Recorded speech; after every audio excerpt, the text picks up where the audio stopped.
maksudkan dengan judul kegiatan ini, yaitu webinar tentang Create Your Site. Ternyata setelah saya membuka proposalnya dan urean-urean yang ada di dalamnya, saya menjadi paham bahwa webinar ini adalah untuk bersama-sama memberikan pemahaman tentang bagaimana cara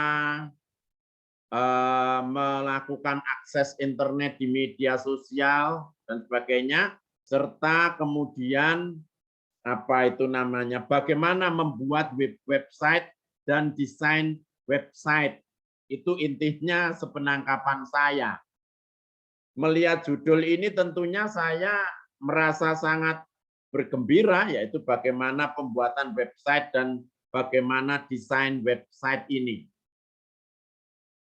Bergembira dalam arti, wah ternyata mahasiswa Fakultas Hukum Universitas Brawijaya ini, dalam hal ini Kementerian Teknologi dan Informatika Badan Eksekutif Mahasiswa ini ternyata telah berpikiran ke depan, telah berpikiran ke depan, antisipasi ke depan untuk menghadapi berkembangnya teknologi, di mana zaman saya kuliah itu hal seperti ini tentunya belum ada ya. Kalau ngetik-ngetik masih pakai mesin tik manual, paling jauh itu. Nah ini ternyata sekian puluh tahun setelah saya kuliah di S1, perkembangan teknologi sedemikian pesat.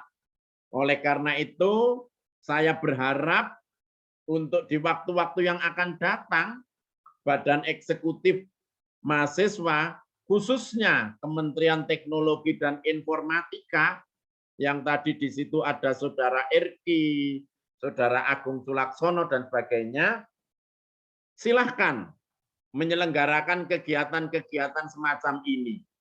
Dan undang peserta sebanyak-banyaknya sehingga ke depan kita akan menjadi semakin bisa mengantisipasi perkembangan teknologi.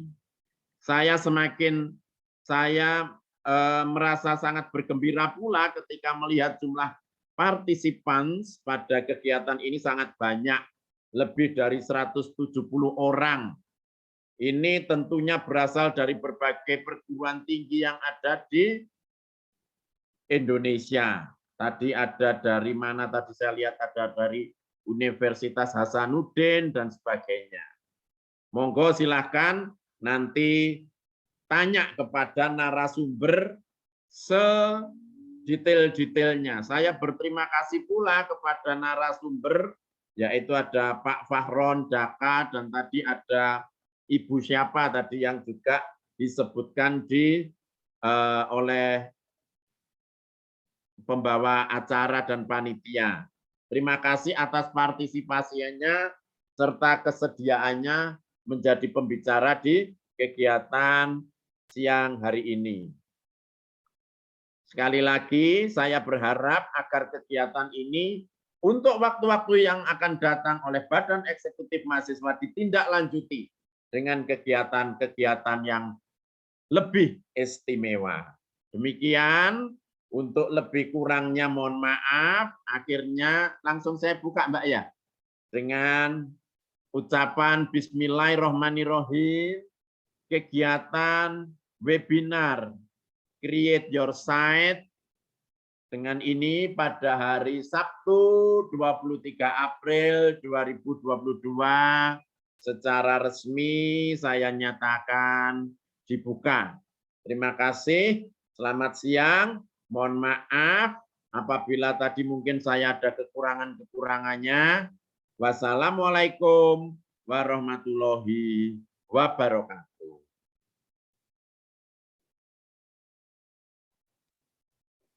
Baik, terima kasih Bapak Dr. Setiawan Nurdaya Sakti SHMH atas sambutannya.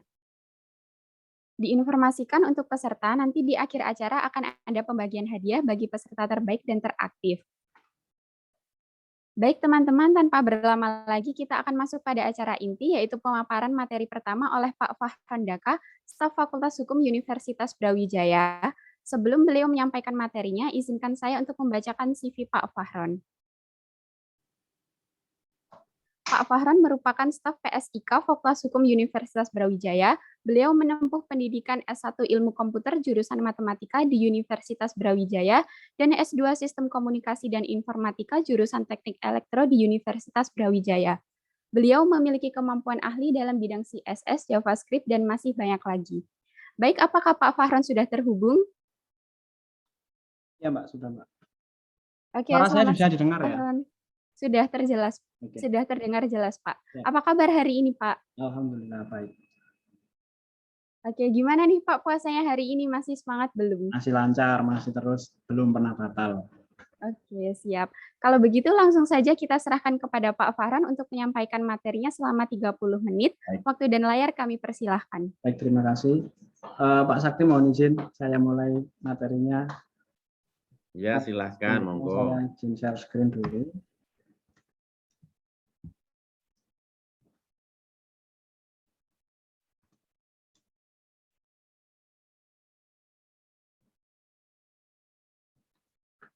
Bisa dilihat ya tampilannya.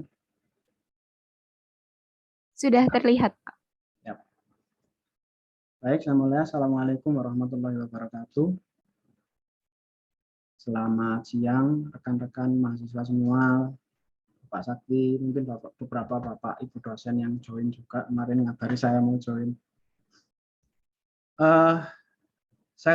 Presentasi saya hari ini saya kasih judul membangun website menggunakan WordPress. Yang mana ini WordPress ini salah satu kalau bisa dibilang dia site builder yang paling populer dan bisa dibilang paling mudah. Sebelum kita menginjak ke WordPress, mungkin saya bahas sedikit tentang website ya. Jadi website itu apa, kemudian bagaimana isinya, diletakkan di mana dan seperti apa, mungkin seperti itu. Jadi website itu kalau dari segi bahasa, kan web itu artinya jaringan ya. Kalau site itu artinya lokasi ya. Bahasa Indonesianya mungkin lokasi. Website berarti lokasi, sebuah lokasi yang terletak dalam jaringan. Jaringan di sini merujuk pada jaringan internet. Jadi, oh ya, mohon maaf saya tanya dulu ini Mbak. Waktu saya berapa menit ya? Nanti biar nggak sampai ke terlalu panjang atau 30 menit, Pak. Semoga tutut ini materinya. Nah, pengertian website, kembali ke pengertian website, bahwa website itu adalah sebuah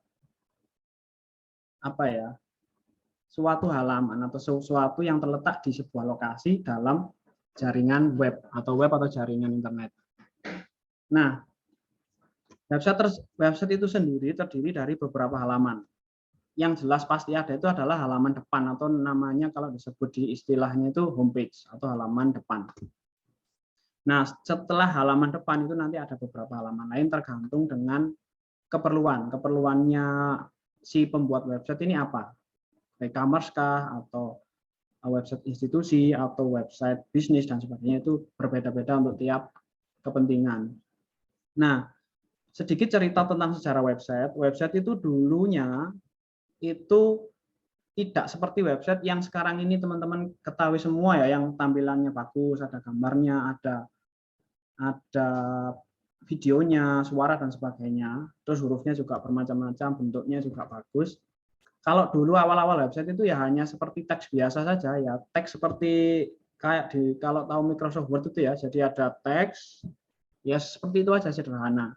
Yang mana teksnya itu ada linknya, link ke satu halaman tertentu, ke alamat tertentu dan sebagainya. Kemudian berkembanglah website itu menjadi seperti sekarang sesuai dengan kebutuhan dan perkembangan zaman memang. Nah, website sendiri itu dia itu basicnya adalah sebuah aslinya ya, bentuk aslinya website itu adalah sebuah script yang diletakkan di atas script yang namanya HTML atau Hypertext Markup Language. Ini saya lihat tadi ada beberapa mahasiswa Ilkom harusnya sudah tahu kalau apa itu Hypertext Markup Language ya. Nah, hypertext markup language ini adalah sebuah bahasa yang dia bisa muncul seperti website sekarang yang tampil di browser itu kalau dibuka di browser.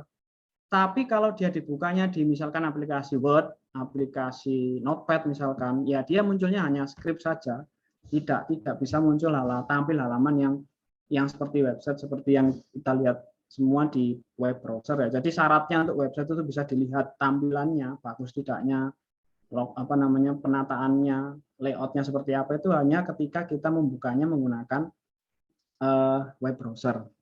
Nanti saya tunjukkan contohnya, jadi biar lebih jelas penjelasan yang sudah saya berikan tadi. Kemudian tadi sudah saya sebutkan juga beberapa jenis website ya, ada yang website pribadi. Kalau dulu namanya blog ya, website pribadi itu blog. Terus kemudian ada yang e-commerce, ada yang bisnis, ada yang institusi, seperti websitenya Fakultas Hukum itu website institusi dan bisa termasuk sebagai website pendidikan juga. Website aplikasi juga ada yang biasanya teman-teman akses menggunakan SIAM. Nah, itu website aplikasi atau aplikasi yang dia dimasukkan di dalam sebuah website. Jadi isinya website itu macam-macam, enggak selalu itu blog, enggak selalu itu e-commerce dan sebagainya. Tapi tergantung tergantung tujuannya itu untuk apa. Itu. Kemudian selanjutnya adalah apa saja unsur-unsur yang terdapat atau yang menyusun sebuah website itu. Jadi yang menyusun sebuah website menjadi sebuah website itu apa saja unsurnya atau komponennya apa saja. Ini bisa saya jelaskan di slide yang selanjutnya ini. Jadi komponennya website itu ada domain. Domain itu alamat ya. Kalau teman-teman kalau mau ngakses website kan mesti ada HTTP apa, www apa, dan seterusnya sampai ada yang .com, .co.id, dan sebagainya. Nah sebenarnya domain ini bentuknya bukan huruf seperti itu. Domain itu bentuknya ya angka-angka seperti 172, 10, 2, dan sebagainya. Jadi tidak seperti tidak seperti karakter yang seperti terlihat di web browser ya. Nah itu dikonvert menjadi seperti itu supaya memudahkan yang tidak mengenal bahasa pemrograman untuk bisa mengakses. Jadi lebih familiar kan. Jadi menggunakan bahasa manusia, tidak menggunakan bahasa mesin yang berupa angka gitu.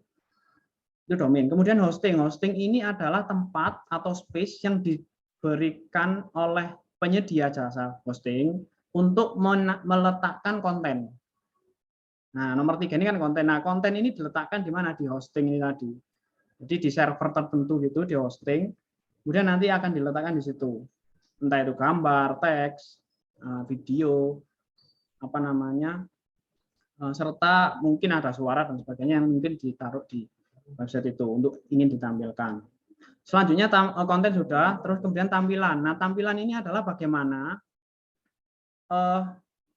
komponen-komponen konten ini tadi diramu sedemikian rupa sehingga dia itu tampil lebih menarik dan lebih bisa membuat si pengunjung ini betah untuk berlama-lama di situ. Nah, kuncinya sebenarnya bukan kunci siapa ya. Setelah konten yang lebih penting kedua itu adalah tampilan. Sehingga kalau tampilannya menarik itu menentukan banyak hal, menentukan berapa lama orang itu betah berlama-lama di situ. Kemudian termasuk kredibilitas sebuah perusahaan itu bisa dilihat dari bagus tidaknya desain yang sudah dibangun ya. Jadi kalau desainnya ala kadarnya sekedarnya gitu ya otomatis orang akan menganggap kurang kredibel gitu. Jadi desain itu tidak kalah penting dari konten. Jadi desain juga penting, tapi konten juga penting. Jadi dua-duanya ini saling melengkapi. Desain bagus, tapi isinya tidak lengkap juga saya kira kurang bagus. Kalau memang kita menginginkan supaya website kita itu banyak pengunjung dan pengunjungnya itu awet di situ. Nah, pengunjung yang awet itu meningkatkan traffic. Traffic yang tinggi bisa meningkatkan earning kita. Kalau itu website pribadi ya, misalkan teman-teman buka website pribadi yang mungkin untuk berita atau teknologi dan sebagainya. Kalau trafficnya tinggi, itu misalkan dikasih AdSense itu tinggi nanti income-nya itu bisa tinggi. Gitu. Jadi pengaruhnya ke situ. Kenapa kok perlu website yang bagus supaya pengunjungnya berlama-lama? Ya itu salah satunya. Setelah tampilan SEO. SEO ini adalah Search Engine Optimization ya. Jadi ini adalah salah satu cara atau metode yang dilakukan untuk mengoptimalkan website kita ini supaya kalau di googling tahu ya, googling itu kita mencari penggunakan Google gitulah. Sebenarnya mesin pencariannya itu nggak cuma Google ya, ada banyak. Cuman sekarang ini yang paling reliable kan Google ya. Jadi istilahnya akhirnya menjadi googling. Sebenarnya bukan googling aja, bukan Google aja, ada banyak, ada Bing, ada yang lainnya juga kan. Cuman karena memang yang paling bisa diandalkan, karena memang dia database-nya juga paling banyak, ya akhirnya yang paling terkenal ya Google, istilahnya jadi googling otomatis. Kemudian platform ini adalah apa ya saya menyebutnya? Platform ini adalah alat yang digunakan untuk membangun atau meramu ini semua. Jadi konten tampilan SEO ini diramu menjadi satu menggunakan apa? Bisa kita scripting langsung, istilahnya scripting ya, membangun itu scripting langsung menggunakan kode-kode HTML. Terus kemudian bisa menggunakan web builder atau biasa disebut CMS, Content Management System. Nah, yang mau saya bahas di sini adalah yang kita mau bahas bersama ini adalah CMS ini, yaitu WordPress. Gitu. Jadi WordPress ini salah satu CMS yang bisa membantu kita yang awam masalah scripting coding HTML web ini supaya bisa lebih mudah dalam membangun sebuah website. Jadi arahnya ke situ. Jadi website perlu dibangun, perlu diramu menggunakan apa? Menggunakan platform. Platformnya apa? Kalau kita masih awam, kita menggunakan bantuan. Salah satunya yang paling populer adalah WordPress. Oke, kita lanjutkan. Nah, kenapa kita butuh website? Nah, ini ada 4 hal yang saya rangkum dari berbagai sumber ya. Yang pertama kemudahan. Kemudahan di sini maksudnya dengan menggunakan website, entah itu website pribadi kita, misalkan profil kita, portofolio kita, entah itu website perusahaan, itu dapat menjangkau klien atau menjangkau viewer dengan lebih luas dan lebih mudah kan. Jadi sekarang ini kan umumnya orang itu kan kalau mencari apa-apa lewat website ya. Jadi otomatis mereka kalaupun misalkan di IG, Instagram atau ditaruh di Twitter dan sebagainya kan pasti ada halaman resmi yang dia menuju atau merujuknya itu ke halaman website. Yang mana itu dianggap sebagai istilahnya itu halaman formalnya lah. Misalkan saya memperkenalkan Fakultas Hukum gitu kan. Kan pasti saya akan sertakan alamatnya hukum UBHSID itu di bawah atau apa untuk informasi lebih lengkap. Nah, itu berarti untuk legitimasi bahwa ini loh informasi lengkapnya, informasi formalnya itu di sini. Nah, gitu. Itu pentingnya website di situ.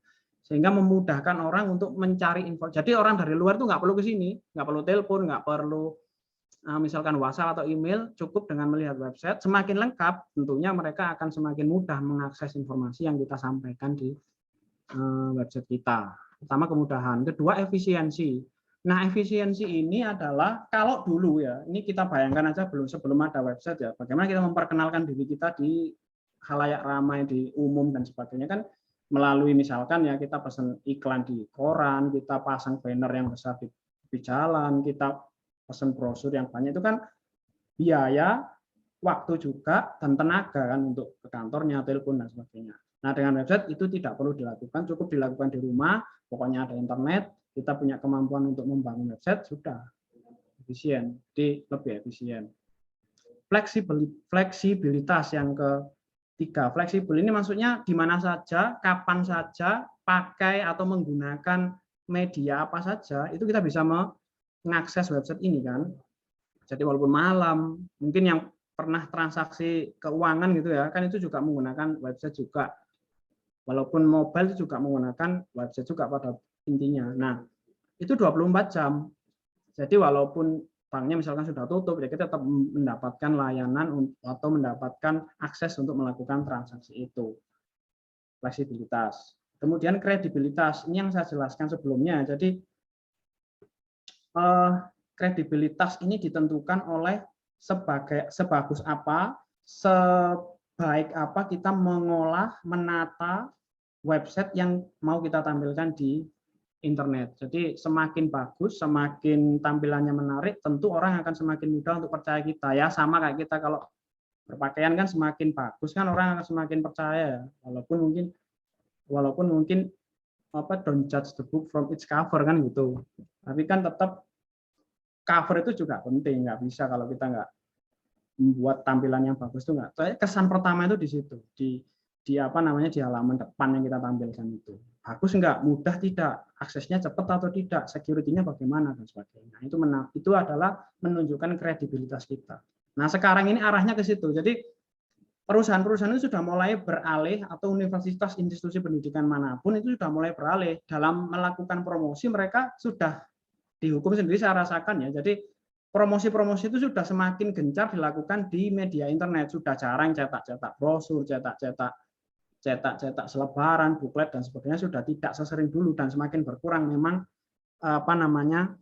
intensitasnya. Semakin ke sini memang semakin banyak menggunakan IG, menggunakan Twitter, menggunakan Facebook yang kemudian bermuara ke website seperti itu. Makanya kita didorong untuk bisa membangun atau membuat website kita itu seprofesional dan sebagus mungkin dan selengkap mungkin informasi yang ditampilkan, sehingga pengunjung itu lebih mudah mengakses informasi yang dibutuhkan. Gitu. Kemudian kenapa website itu ya? Jadi 4 poin ini yang saya dapatkan dari beberapa sumber. Nah, terus kemudian kita fokus ke WordPress ya sekarang ya. Nah, WordPress itu apa sih? WordPress itu adalah yang tadi saya jelaskan di awal. WordPress adalah CMS atau Content Management System. Maksudnya Content Management System ini adalah dia itu memanage apa-apa yang ada di dalam website. Di situ ada manage user. Jadi website itu ada yang usernya satu, ada yang usernya banyak. Jadi yang misalkan website besar itu kan nggak mungkin satu orang yang mengelola. Jadi ada yang bagian menata layout, ada yang bagian menata desainnya, ada yang bagian memposting saja, ada yang bagian mentranslate dan sebagainya. Itu pasti akan dikelola oleh banyak orang. Nah, CMS ini atau WordPress ini membantu. Perannya CMS itu membantu, atau dalam hal ini WordPress ya, membantu pengelolaan website, entah itu kontennya, entah itu usernya, entah itu medianya dan sebagainya, untuk dikelola menjadi lebih baik, lebih mudah gitu dengan adanya WordPress. Kemudian, nah WordPress ini dibangun menggunakan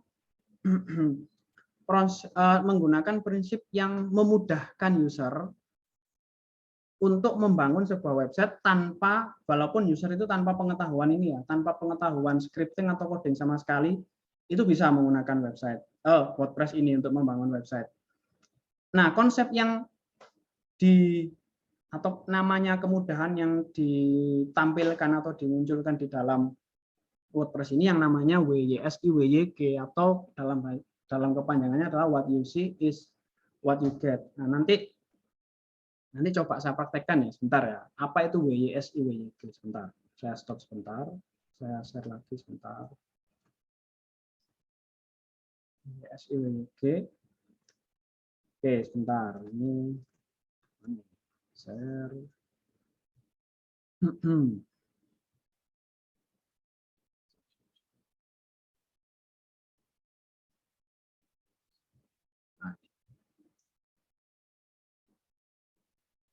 Nah, kelihatan ya ini tampilan yang muncul. Ini adalah saya jadikan contoh ya, dashboard-nya, WordPress-nya, website kita, website hukum. Ini saya contohkan apa itu yang dimaksud WYSI, WYG. What you see is what you get. Jadi gini, misalkan ya, saya membuat judul posting. Salah. Ini. Nah, di sini kalau misalkan nanti teman-teman praktek ya, itu akan ada ini page builder ini enggak selalu ada. Yang pasti ada itu adalah visual dan teks. Teks ini adalah scripting yang saya ceritakan tadi, yaitu script HTML atau script atau kode-kode HTML yang membangun halaman itu atau yang membangun website, halaman web itu. Nah, ini kalau judul posting seperti ini tanpa ada saya edit akan muncul di teksnya ya biasa saja, judul posting gitu aja. Tapi kalau saya klik icon ini B misalkan, saya tebalkan, maka di teksnya ini dia akan otomatis membuat kode untuk kita ya. Jadi kita itu dibuatkan kode dengan menekan tombol itu tadi. Nah, intinya itu WYSI, WYG itu di situ. Kalau kita enggak Kalau kita nggak menggunakan WYSI, WYG atau kita scripting manual, ya kita ngetik sendiri. Judul posting, terus kita tulis strong, terus ditutup strong gini, kemudian kita run di web browser akan baru muncul. Baru muncul mana? Baru muncul tebel ini. Bagaimana kalau saya tambahkan lagi, misalkan saya miringkan, sama dia akan muncul juga script tambahan, yaitu strong EM sama EM. Yang tadinya strong apa judul posting aja, terus ketika diklik dua tombol ini tadi, itu muncul yang seperti itu. Nah, tombol-tombol yang lain juga berfungsi seperti itu ya. Jadi kita tidak perlu melakukan scripting lagi, tapi kita tinggal mengklik tombol-tombol yang ada di tampilan seperti itu. Nah, saya lanjutkan penjelasan saya. Oke, WYSI, WYG itu ya. Lanjut. Yang ketiga yang menyebabkan WordPress ini adalah salah satu CMS yang banyak digunakan ya, karena dia gratis. Gratis, fiturnya lengkap. Bukan lengkap sih, banyak lah pokoknya fiturnya banyak sekali. Saya nggak bilang lengkap karena memang kebutuhan orang beda-beda. Jadi definisi lengkap itu kan pasti relatif ya. Tapi kalau saya bilang banyak lah, banyak pilihan lah untuk bisa digunakan. Gratis. Terus kemudian selanjutnya adalah open source. Open source ini bisa digunakan oleh yang ngerti HTML, yang ngerti scripting ini bisa digunakan. Jadi ketika kita tidak sesuai atau tidak cocok dengan tampilan yang sudah diberikan oleh WordPress, template yang sudah kita download dan kita implementasikan kok nggak cocok, kita bisa scripting sendiri, kita bisa edit sendiri, kita bisa melakukan modifikasi. Tentunya ini perlu pengetahuan khusus ya tentang coding atau scripting. Yang ini nggak harus. Saya kira nggak harus. Walaupun nggak ada pengetahuan tentang HTML pun, saya kira teman-teman bisa lah untuk melakukan atau membangun menggunakan WordPress ini. Oke, kita lanjut. Fitur WordPress. Fitur WordPress itu ada yang pertama manajemen pengguna yang tadi awal-awal saya sebutkan di depan ya. Jadi pengguna role-nya seperti apa, yang berperan sebagai admin siapa saja, yang berperan sebagai penerjemah siapa saja dan sebagainya. Itu bisa di manajemen dengan mudah menggunakan WordPress ini. Kemudian manajemen media. Manajemen media ini admin itu memiliki hak untuk memanage media-media berupa gambar, dokumen, video, URL yang melinkkan website kita itu ke halaman website lain atau ke Google Drive misalkan, itu dengan mudah. Tinggal drag and drop dan sebagainya itu bisa. Ada fiturnya yang memudahkan kita untuk melakukan itu.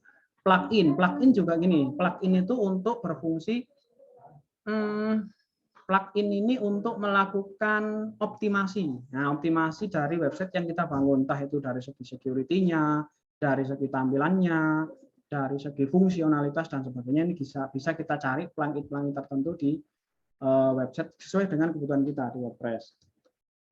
Kemudian template ini sama, kita bisa dapatkan template yang sangat banyak, mau gratis maupun berbayar ada semua.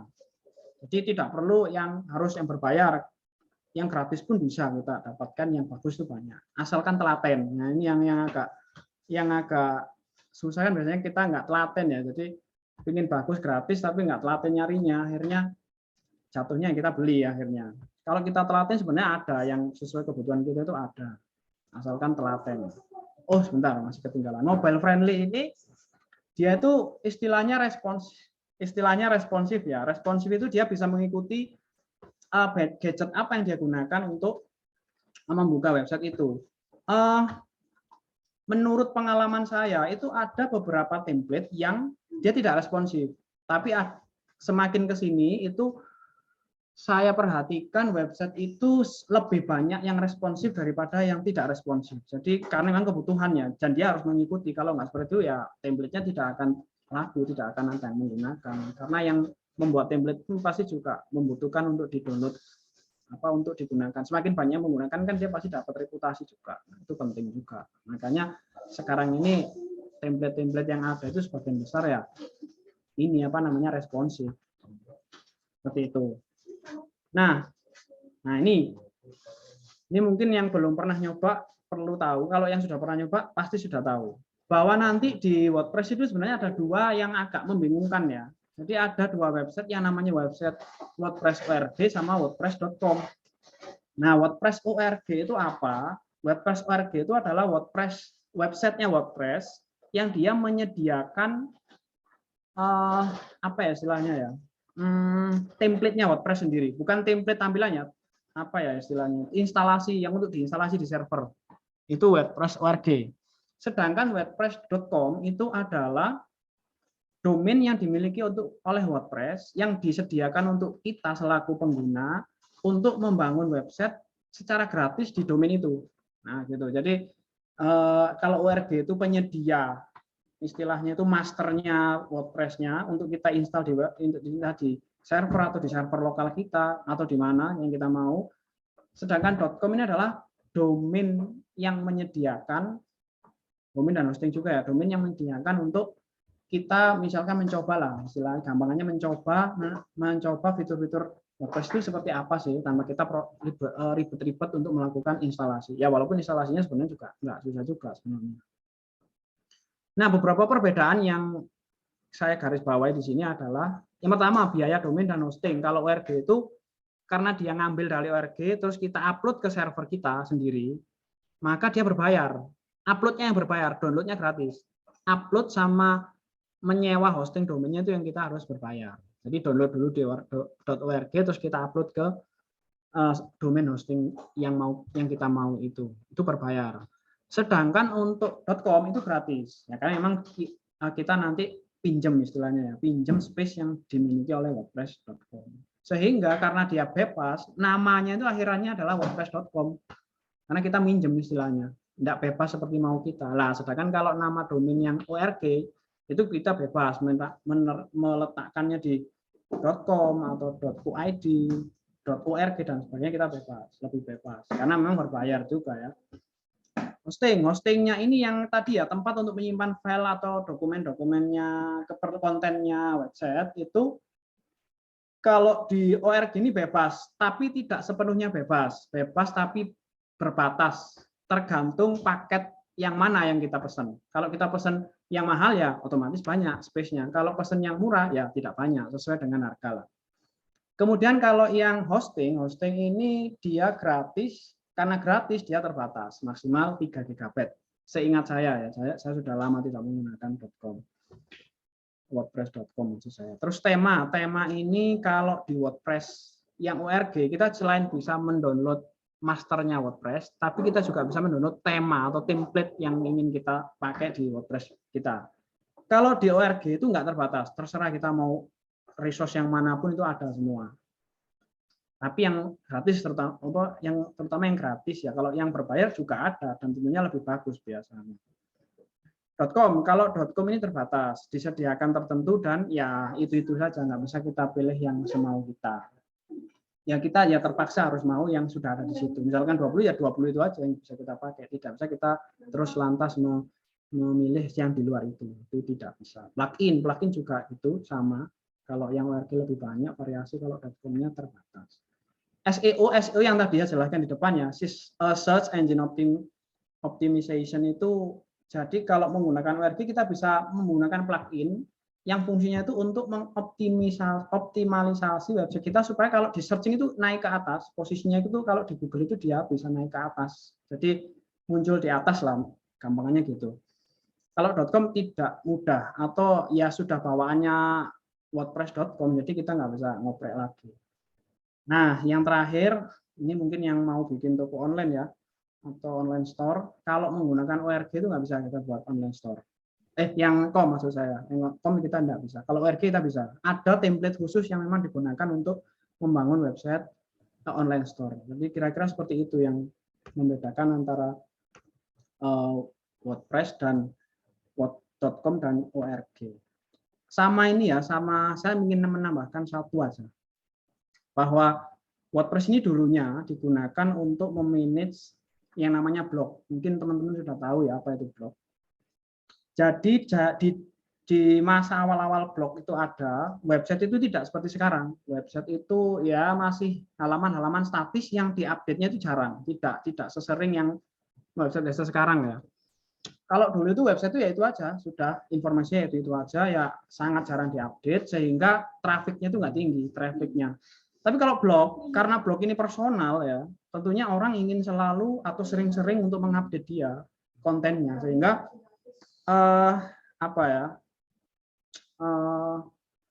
menarik lebih banyak orang karena dia update terus.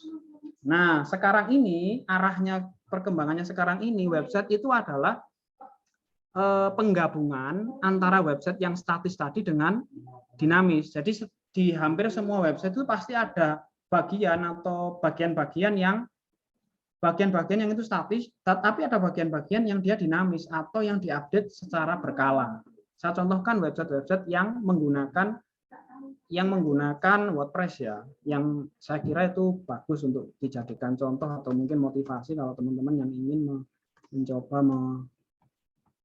mencoba membuat website menggunakan WordPress. Nah.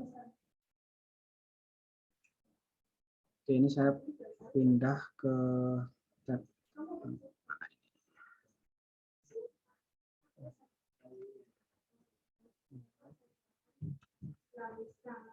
Nah, ini salah satu contoh website yang dia menggunakan WordPress. Dia menggunakan WordPress. Jadi di atas ada menu-menunya. Ini yang statis ya, nggak mungkin berubah. Yang di bawah ini juga. Nah, ini adalah sisi-sisi atau bagian yang dia itu isinya itu berkala berubah. Nah, ini yang menyebabkan atau yang bisa menarik pengunjung untuk terus mengunjungi website ini. Yang pertama, yang kedua ini semacam website apa ya? Ini informasi sepertinya, informasi berita dan mungkin pengetahuan-pengetahuan yang berhubungan dengan teknologi seperti itu. Kemudian yang kedua, nah ini websitenya game, pasti sudah tahu semua ini. Ini menggunakan WordPress juga. Konsep awalnya ya. Tentunya ini gini ya, kalau ada contoh yang seperti ini, terus tidak yang serta-merta mudah saja kita membuatnya, tidak. Ini pasti ada tim pengembangnya yang dia pasti ada yang bagian scripting, yang bagian itu ya. Jadi dasarnya memang WordPress. Tapi pasti akan ada tim di belakangnya yang dia mengerjakan scripting juga, sehingga hasilnya jadi lebih halus, transisi antar bagian ini lebih smooth, dan dia lebih bagus, optimal di berbagai device dan gadget. Seperti itu. Jadi begini. Mungkin itu dari saya, presentasi dari saya.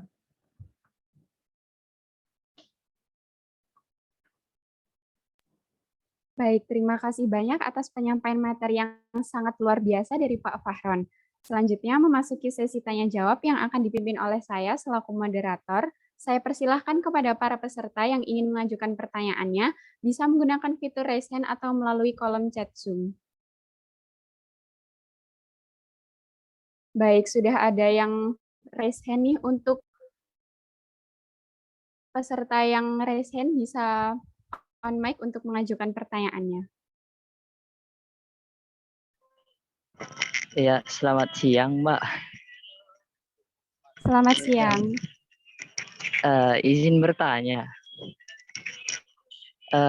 Cara kita itu agar tidak mudah tertipu dengan link phishing itu bagaimana ya websitenya?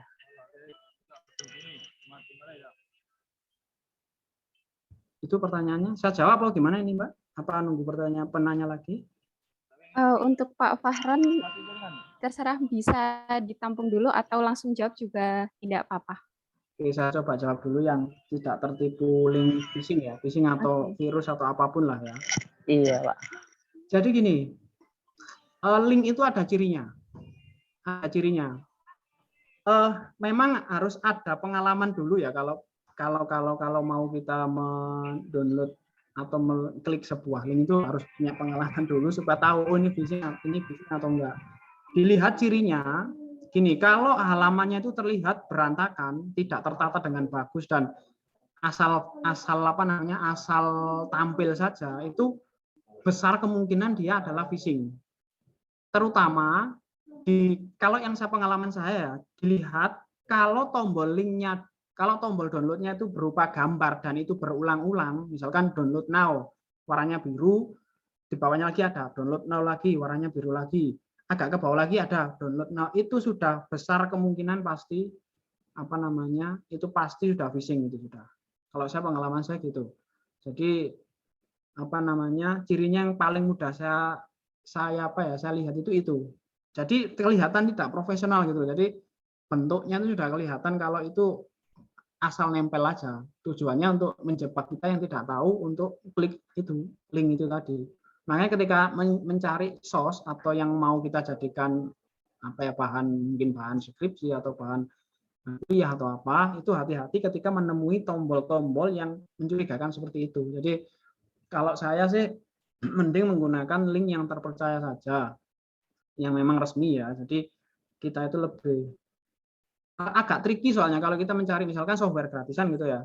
Kalau kita nggak punya pengalaman, kita akan mudah saja terjebak dalam tanda kutip ya, terjebak di dalam link-link yang phishing itu tadi. Jadi kelihatannya ini materi juga nggak cuma software ya, materi juga kalau kita nggak hati-hati memilih link atau klik tombol yang itu tadi saya jelaskan, maka ya kita akan mudah terjebak itu tadi.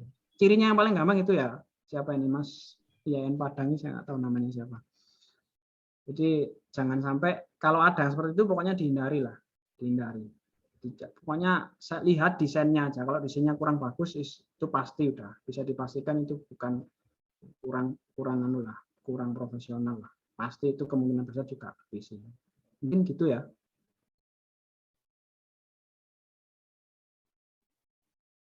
Apakah sudah menjawab? Jadi Pak gini Pak, kan terkadang kita mengklik sebuah link kan, tiba-tiba udah langsung terkirim semua email dengan sandi kita sama mereka. Itu jadi gimana Pak? Oh ya, kembali lagi ke ini. Kita periksanya itu sebelum kita klik link itu, pertama yang dicek adalah tampilannya. Kedua yang dicek adalah URL-nya. URL-nya itu panjang nggak? Kalau panjang ya panjang banget. Kalau Google Doc nggak masalah. Kalau Google Drive itu cirinya di depannya ada doc.google.com atau ada Google-nya lah pokoknya, itu nggak masalah. Saya kira sebagian besar aman. Tapi kalau halamannya menuju yang bukan ke Google, tapi kok panjang sekali linknya, ini cara ngecek linknya gini ya, saya contoh.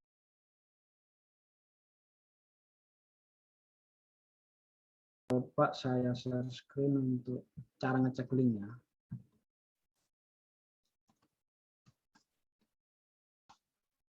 Ini menurut pengalaman saya saja sih. Jadi, mungkin yang lain punya pengalaman yang berbeda juga mengenai link-link yang berbahaya ya.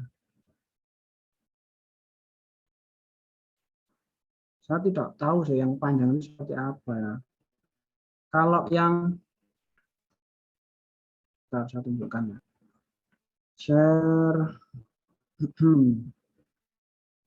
Nah, kalau yang seperti ini kan kalau mouse-nya saya gerakkan ke sini, di bagian bawah itu kan kelihatan ya, bisa kelihatan ya teman-teman ya. Di ini yang di sini ya, di bagian sini kan kalau saya klik, mouse-nya saya gerakkan aja ke situ. Kalau linknya lebih panjang dari ini dan itu banyak karakter-karakter yang aneh-aneh, itu patut dicurigai dia phishing atau beresiko lah linknya ya. Tapi kalau yang seperti ini jelas, jadi jelas masih masih tidak terlalu panjang lah untuk menjadi sebuah phishing, itu masih aman lah. Seperti ini kan dia jelas nggak panjang dan tidak mencurigakan, karakternya itu nggak aneh-aneh gitu, jelas lah. Nah, mungkin ciri khas yang kedua ini nggak ada sih contohnya. Biasanya itu ada gini, ada tombol-tombol besar yang dia itu kelihatan kalau asal tempel aja pokoknya asal tempel ada tombolnya sudah. Jadi sebelum ngeklik, saran saya, jadi bukan setelah ngeklik ya, kalau setelah ngeklik kita nggak bisa buat apa-apa ya karena sudah jalan linknya kan. Tapi sebelum klik itu yang kita perlu perhatikan, dilihat dulu tombolnya meyakinkan enggak. Kalau sudah, linknya dilihat, ini URL-nya nih kok kelihatannya mencurigakan. Kalau mencurigakan jangan diklik sebaiknya. Gitu. Atau mungkin Masnya bisa nyari lah resource di internet kan banyak juga, bagaimana cara browsing atau download yang aman itu saya kira juga bisa juga untuk dicoba. Mungkin seperti itu ya. Baik, apakah sudah cukup menjawab? Iya, Mbak. Terima kasih Mbak atas jawabannya. Sama-sama. Ini di kolom chat Zoom sudah banyak pertanyaan. Oh, iya, iya. Akan saya bacakan. Salah Ya. satunya, mohon izin bertanya, menurut kakak untuk website toko online, lebih mending situs web yang agak lemot tapi tampilannya bagus, atau situs web yang tampilannya kurang menarik tapi memuatnya kencang? Mohon dijawab untuk Pak Fahran. Oke, kalau untuk website, apapun ya, online store, berita, portofolio, usahakan kencang dulu. Kencang dulu. Tampilan itu nomor sekian. Apalagi kita misalkan pasarnya Indonesia. Indonesia ini internetnya kecepatannya bukan yang terbaik, harus diakui. Sehingga kalau mendesain atau membuat website, utamakan cepat dulu. Tampilan belakangan. Kalau saya gitu. Supaya apa? Viewer itu pasti nggak mau nunggu lama-lama. Dia itu mau yang cepat, yang mau langsung muncul. Mau ngeprint aja kalau lama kita malas kok, apalagi kalau website. Kan gitu. Jadi kita usahakan mendesain, membangun website itu yang cepat. Nomor satu udah itu cepat. Jangan yang bagus-bagus. Terlalu bagus, lalu lemot, nggak ada ngunjungi nanti. Malas yang mau. Juga yang kedua, jangan terlalu panjang halaman website itu. User juga malas, mau nyekrol-nyekrol terlalu panjang itu juga malas. Makanya Tokopedia, Shopee, dan sebagainya, kalau membuat website itu kan nggak langsung scroll panjang ya. Ya scroll panjang, tapi dia bertahap. Scroll ke bawah, kalau udah mentok, baru ada itemnya lagi di bawahnya, terus atau show more kan gitu. Jadi nggak terlalu panjang. Itu juga dalam rangka membangun website yang dia itu cepat. Jadi kalau ngeload semua kan pasti lama, tapi ngelutnya per bagian itu pasti akan menjadi lebih cepat loadingnya, waktu loadingnya. Jadi memang kunci utama kalau membangun website apapun ya, apalagi online store itu harus yang cepat. Tampilan itu kalau menurut saya penting juga, tapi harus mempertimbangkan kecepatan akses. Jadi kalau yang bagus memang tampilan bagus dan akses yang cepat juga. Nah, itu yang agak sulit mencari kombinasi seperti itu. Mungkin itu ya. Mungkin nanti bisa dijelaskan yang Mbak siapa tadi ya? Saya lupa namanya yang kedua. Mungkin bisa dijelaskan bagaimana merancang UI yang efisien dan cepat, mungkin bisa dijelaskan. Itu. Baik, terima kasih untuk jawabannya. Beralih ke pertanyaan selanjutnya. Assalamualaikum, izin bertanya, website dan marketplace lebih rekomend yang mana Kak untuk membuat branding? Maksudnya rekomend ini yang seperti apa ya? Saya kok kurang paham.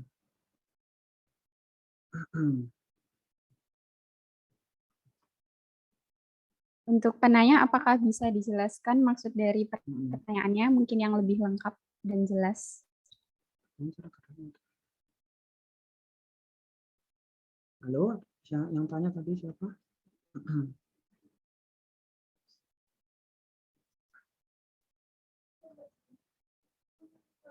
Atau mungkin saya skip dulu ya, karena saya tadi kurang paham. Maksudnya platform itu apa?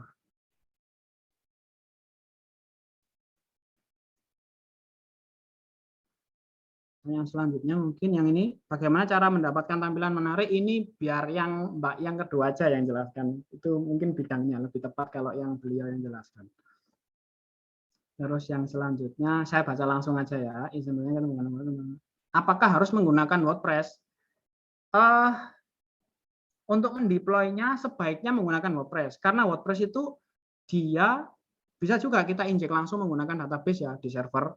Tapi sebaiknya menggunakan WordPress supaya apa? History kita upload, history kita mengubah data, history kita mengedit apapun itu ke-record di database-nya WordPress. Kalau kita injek langsung itu nggak ke-record, sehingga kalau ada apa-apa kita nggak bisa restore, nggak bisa istilahnya itu mengembalikan versi yang sebelumnya. Jadi taruh kata gini, versi sebelumnya itu aman aja sebenarnya. Tapi kita ingin nyoba nambah fitur ini misalkan. Nah, ternyata fitur yang kita tambahkan itu membuat websitenya menjadi malah bermasalah. Nah, kalau nggak ada fitur restore-nya, kita injek langsung. Nah, itu yang akhirnya beresiko tidak bisa kembali ke website yang masih normal tadi. Kalau tidak menggunakan injek apa namanya? Injek menggunakan WordPress.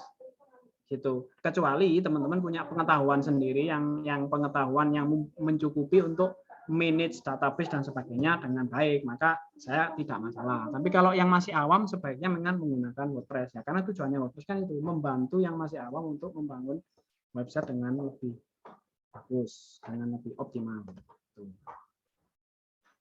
Terus bagaimana, sudah terjawab ya Baik, perkenalannya. untuk Kak Rifki mungkin bisa menyalakan mikrofonnya untuk mengajukan pertanyaannya. Baik, terima kasih atas kesempatan telah memberikan saya waktu untuk bertanya. Untuk pertanyaannya, dalam membuat sebuah website diperlukan sebuah domain seperti yang dijelaskan Kak Fahron. Nah, untuk dalam pemilihan domain, apakah domain tersebut mempengaruhi dalam performa SEO? Jika iya, domain apa saja yang harus digunakan, lebih baik digunakan, dan domain apa saja yang harus dihindari penggunaannya? Baik, terima kasih. Oke, saya langsung jawab ya. Seingat saya, sepengalaman saya, kalau domain itu tidak yang harus domain khusus untuk bisa mendapatkan apa itu optimasi SEO yang lebih bagus ya. Yang kalau saya lihat itu gini, Google itu nggak lihat dari domainnya. Kalau saya lihat, dia lihat dari traffic yang terutama, terus mungkin juga ada ini security-nya juga mungkin ngaruh ya ke hasil analitiknya Google ya, sehingga itu mempengaruhi ranking kita ketika di search engine-nya Google. Jadi saya kira kalau itu tertentu tidak ada, tapi untuk baiknya kita gunakan yang populer aja, misalkan .com atau .co.id, sudah itu aja. Jangan yang terlalu kayak apa misalkan ya, yang aneh-aneh lah, net misalkan, itu sudah jarang dipakai lagi sudah. Itu sih kalau menurut saya. Baik, untuk Kak Rifki, apakah sudah cukup menjawab atau masih ada feedback? Sudah jelas seperti yang Kak. Terima kasih atas pemaparannya. Ya, sama-sama.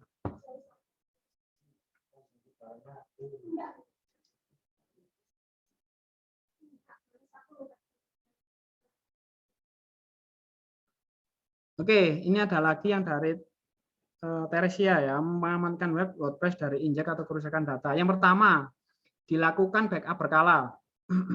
Ini yang saya lakukan backup berkala. Yang kedua, WordPress itu sudah ada namanya plugin untuk melakukan pengamanan atau security. Itu ada. Jadi pertama yang dilakukan adalah backup berkala. Kalau ada masalah kita tinggal kembalikan aja ke versi yang lama. Kedua, kita install plugin yang fungsinya untuk mengamankan website kita dari apapun itu, bukan dari injek saja ya, dari scammer, dari apapun lah. Itu bisa kita lakukan instalasi itu di WordPress. Dia sudah mendukung untuk fitur itu. WordPress, apakah WordPress bisa saya lanjutkan langsung ya, karena waktunya juga sepertinya sudah mau habis. Apakah WordPress bisa dimonetize? Bisa. Caranya bagaimana? Nanti silakan lihat di YouTube, Google banyak tutorialnya. Bisa dimonetize. Terus sebentar ini saya jawab semua atau gimana? Ini kok banyak sebetulnya pertanyaannya. Saya takutnya mengambil waktu yang materi kedua ini. Iya, mungkin bisa dicukupkan nih ya teman-teman semua karena waktu yang sangat terbatas. Mohon maaf sekali. Pertanyaan tadi sekaligus mengakhiri sesi tanya jawab kita pada siang hari ini. Terima kasih banyak untuk teman-teman semua yang sudah bersedia mengajukan pertanyaannya. Semoga sesi tanya jawab tadi dapat memperdalam pengetahuan teman-teman mengenai materi yang telah disampaikan pemateri pada siang hari ini. Untuk selanjutnya, saya persilahkan kepada Pak Fahran untuk memberikan closing statement-nya sebelum beranjak pada sesi selanjutnya. Oke, intinya begini, website itu penting untuk sekarang. Apapun keperluannya teman-teman sekalian, itu kalau bisa belajar buat website. Personal branding, bisnis, e-commerce, dan sebagainya, belajarlah untuk membuat itu. Karena itu kalau sekarang itu penting ya. Dan membuat website itu semakin ke sini akan semakin mudah. Teknologinya sudah semakin bagus, semakin maju, dan saya yakin kecepatan internet negara kita akan semakin bagus juga. Nah, maka batasan yang tadi saya jelaskan bahwa harus cepat dulu, itu bisa menjadi tidak menjadi masalah lagi ke depan. Saya tidak tahu kapan, tapi arahnya sudah ke situ. Perbaikan infrastruktur sudah semakin bagus, saya kira kecepatan sudah mudah-mudahan tidak dalam waktu dekat lah ya, sudah tidak menjadi masalah di negara kita gitu. Jadi jangan takut untuk belajar website, membangun website, karena source-nya itu sangat mudah sekali sekarang ini. Apa namanya? Sangat disayangkan kalau kita ini sampai nggak tahu cara membuat website, padahal source-nya itu sangat mudah dicari dan sangat mudah untuk digunakan, dipraktekkan. Tinggal kita mau apa enggak. Kalau kita mau, apapun yang mau kita pelajari itu akan bisa kita kita praktekkan lah, kalau kita gunakan. Memang ada baiknya kalau ada rekan atau tutor lah yang mendampingi, tapi saya kira sendiri pun tidak masalah. Gitu ya, jadi semangat belajarnya supaya nanti ya mengembangkan diri lah, mengembangkan diri, karena memang ini juga salah satu, kalau saya bilang soft skill ya, soft skill yang kita perlu punya di perusahaan-perusahaan nanti juga pasti ada yang, kalau yang mahasiswa belum lulus ya, itu pasti juga banyak yang butuh yang tenaga seperti kita yang menguasai atau minimal mampu lah untuk membuat website. Mungkin seperti itu, Mbak. Baik, selanjutnya akan ada penyerahan sertifikat kepada pemateri. Untuk panitia yang bertugas bisa di-screenshot untuk dokumentasi.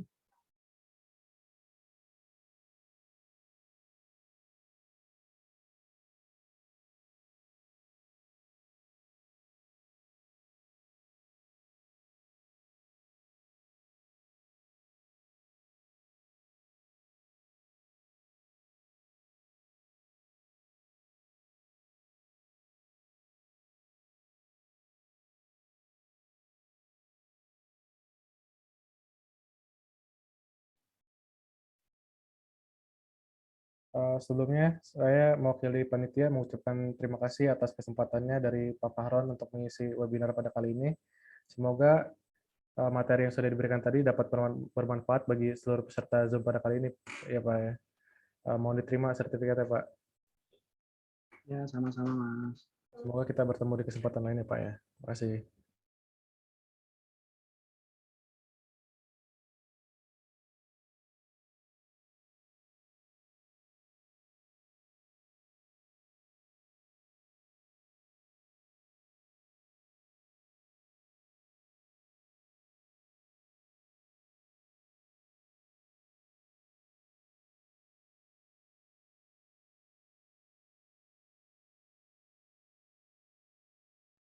Baik, terima kasih banyak kepada Pak Fahran sudah menyempatkan waktunya untuk menyampaikan ilmunya pada siang hari ini. Semoga ilmu yang disampaikan tadi dapat bermanfaat untuk kita semua ya, teman-teman.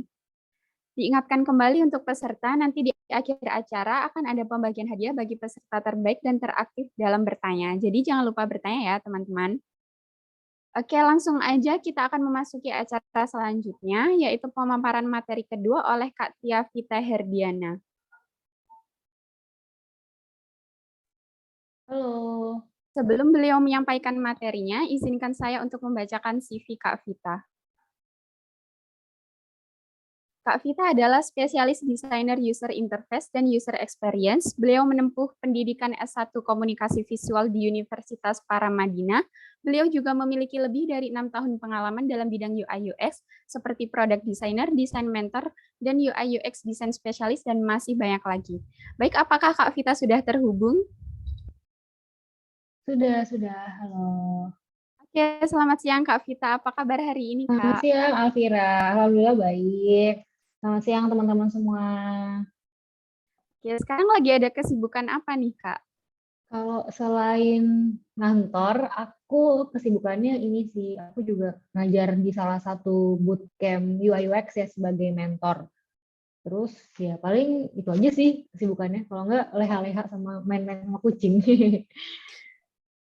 Oke, kalau begitu untuk mempersingkat waktu, langsung saja saya serahkan kepada Kak Vita untuk memaparkan materinya selama 30 menit. Waktu dan layar kami persilahkan. Oke, terima kasih Alvira. Selamat siang teman-teman. Kalau tadi mungkin materi pertama udah ngomongin tentang sisi teknisnya ya. Nah, kalau materiku hari ini mungkin lebih spesifik ke desainnya. Gimana sih cara membuat desain website yang bisa dibilang bisa memberikan experience yang baik lah untuk user ya. Mungkin aku akan langsung share materiku ya. Oke. Sudah kelihatan ya? Aman ya? Oke. Sudah, Kak, sudah terlihat. Oke, terima kasih. Oke, kita langsung mulai aja materi hari ini.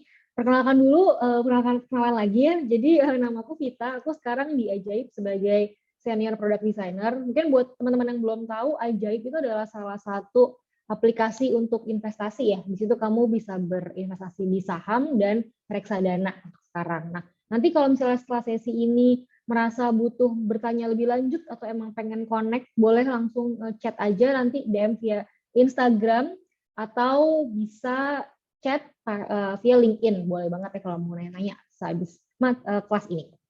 Oke, jadi hari ini memang yang akan kita discuss adalah mungkin sebelum membahas lebih dalam tentang UI design untuk website, aku pengen cerita juga nih anatomi dalam website itu ada apa aja sih. Jadi nanti teman-teman lebih kebayang nih kalau misalnya mau bikin website sendiri seperti apa dan perbedaannya website versus mobile apps. Nah, buat teman-teman yang sudah pernah ngelihat mobile apps atau sudah pernah bikin itu kan kayaknya juga bisa diceritain tuh perbedaannya seperti apa gitu ya. Nanti semoga materi ini juga bisa memberikan bekal buat teman-teman.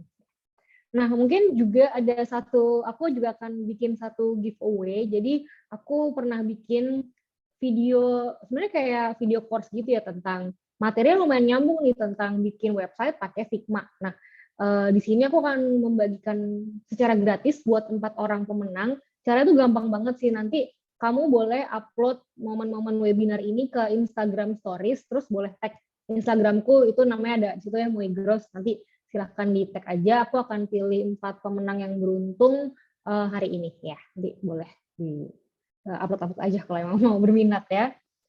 Oke, jadi mungkin sebelum kita masuk ke materi yang lebih teknis, kalau kita lihat sekarang sebenarnya website itu kan juga sudah jadi bagian dari kehidupan sehari-hari lah ya. Kita sering akses website kayak misalnya mau lihat-lihat belanja online ke Uniqlo, terus misalnya belanja e-commerce, Tokopedia, Shopee, dan lain-lain, atau melihat berita di news portal kayak detik.com, Kompas, dan lain-lain. Atau misalnya baca-baca artikel nih di Medium, mungkin teman-teman yang ada interest ke UI UX kan sering tuh ya baca materi-materi di sini gitu.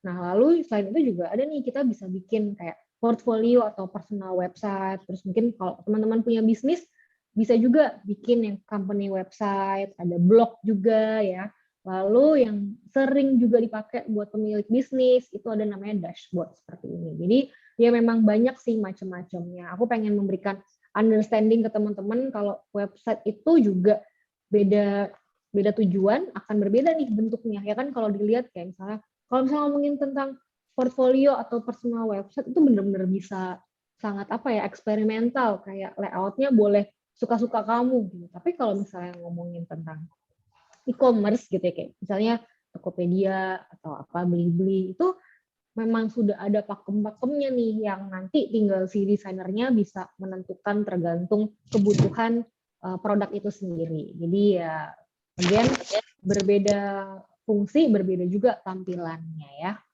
Nah, lalu kalau misalnya kita breakdown sebenarnya anatomi dalam website itu ada apa aja sih?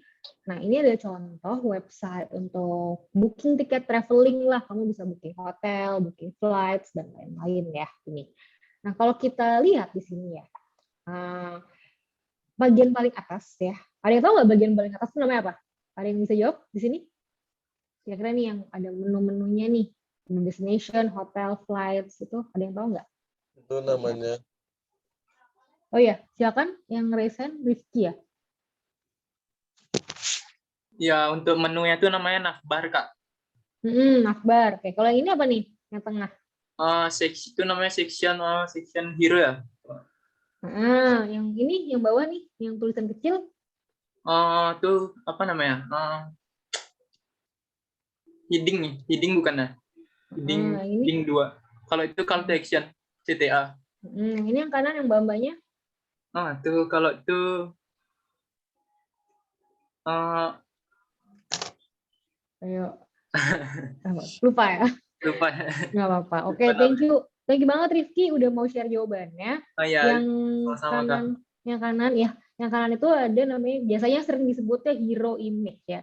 Tadi benar nih, yang bagian atas adalah main navigation atau navigasi utama ya, yang jadi patokan kita melihat menu-menu apa aja yang ada dalam sebuah website. Terus kalau yang paling besar itu bisa dibilang, tadi Rifki bilang hero text ya. Sebenarnya bisa sama aja sih, ada juga yang bilang headline text, terus bawahnya sub headline. Nah, sebenarnya teks ini adalah informasi yang cukup penting nih, karena ketika kita masuk ke dalam sebuah website gitu misalnya, kita kan harus tahu ya, ini tuh website buat apa sih? Kalau tanpa tulisan travel, enjoy, and live a new and full life, itu mungkin kita bingung ini sebenarnya website buat apa ya. Kalau misalnya sudah ada informasi dengan tulisan yang cukup membantu, itu juga akan membantu user buat mencerna informasi, oh ini tuh website buat beli tiket kalau kamu mau traveling gitu. Nah, informasi yang ini ya, yang di headline text ini juga harus didukung oleh apa nih, call to action button ya. Jadi jelas kayak, oh kalau mau beli tiket kliknya di sini. Jadi ada alurnya gitu. Nggak cuman orang datang ke sebuah website terus udah dia pergi lagi atau tidak melakukan apa-apa. Kan kita sebagai pemilik bisnis misalnya pengennya kan orang melakukan transaksi ya di website tersebut. Jadi memang harus jelas ya informasi yang mau disampaikan apa dan alurnya gimana. Setelah membaca informasi, user harus kemana. Gitu. Lalu kenapa ada yang buka mic ya? Atau nggak sengaja? Oke, jadi lanjut lagi ya. Jadi yang hero image juga sangat berpengaruh karena dia membangun suasana tuh. Kalau misalnya tidak ada foto mbak-mbaknya ini, mungkin akan berbeda, mungkin akan terasa plain gitu ya. Ya intinya jadi elemen-elemen inilah ya yang patut kalian pikirin banget kalau misalnya mau bikin dalam sebuah website ya. Selain ini kan kalau website kan biasanya di scroll gitu ya. Nah biasanya ini bagian apa ya paling atas tuh. Kalau misalnya kamu scroll ke bawah, ada lagi nih kayak misalnya, ini kan konteksnya adalah website buat traveling. Jadi mungkin mereka juga ngejual kira-kira unique selling points itu apa ya, apa sih yang mereka punya gitu. Oh, aku tuh kalau misalnya beli tiket di sini tuh bisa dapetin yang best price, misalnya best price juga. Terus bisa juga nih, aku bisa ngeliat cuacanya gitu gimana nanti. Jadi kebayang, kalau misalnya aku nggak mau cuaca yang terlalu dingin, aku bisa adjust tiketnya gitu. Terus bisa ngelihat local event, terus mungkin bisa juga nih di custom paket-paketnya. Nah, jadi aku kayak berasa, oh benefitnya banyak juga ya. Yaudah deh aku tertarik nih untuk beli tiket di sini gitu. Nah, itu pentingnya kita melihatkan informasi benefit yang kita punya gitu. Lalu yang bawah ada juga nih misalnya kita jualan tiket travel, berarti kan ada paket-paket wisatanya. Ini mungkin juga kita bisa bantu kayak semacam ngasih lihat lah highlight produk yang mau dijual tuh apa aja gitu. Nah, tadi kan teman-teman udah ngeliat nih versi yang jelas lah gitu ya kayak gini. Kayak gini ya. Nah, coba kalau misalnya kalian bandingkan dengan yang seperti ini gitu. Coba kira-kira gimana nih perasaannya? Ada yang mau memberikan komentar nggak? Kalau dibandingin yang tadi sama yang ini gimana? Ada yang berasa bedanya nggak, teman-teman? Gimana? Ada yang mau ngasih pendapat kah?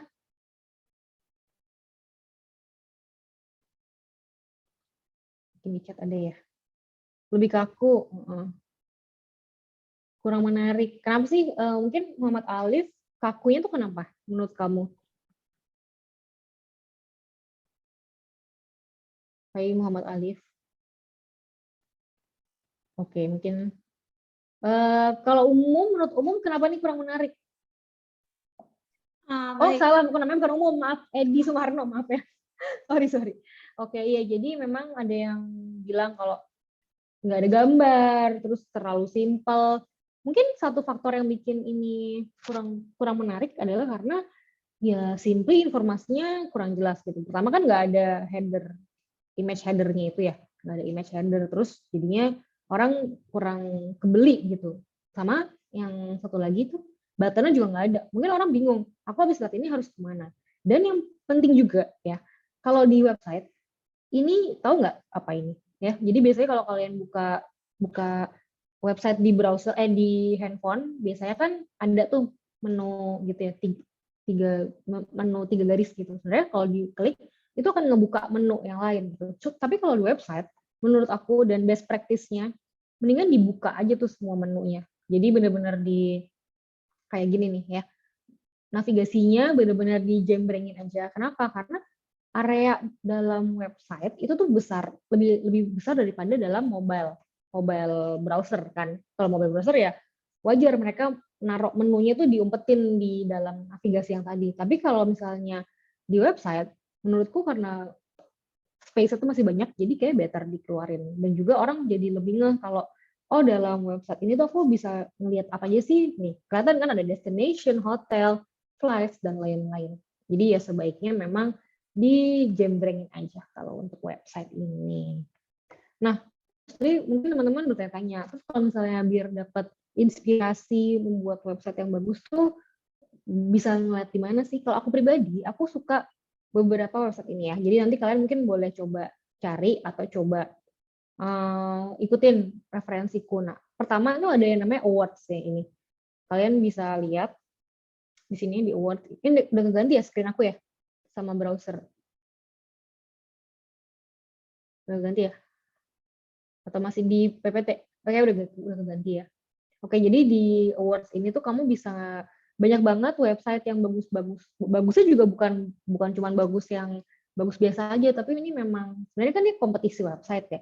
Jadi memang yang kamu lihat itu adalah yang para pemenangnya nih, ya. Ada website yang tentang portfolio orang, ada juga tentang ya, e-commerce gitu, ada juga nih tentang museum gitu. Jadi benar-benar banyak banget yang kamu bisa lihat di sini ya. Kamu boleh cari-cari di menunya sini nih, kayak ada apa aja sih dia yang menu-menu yang dia punya.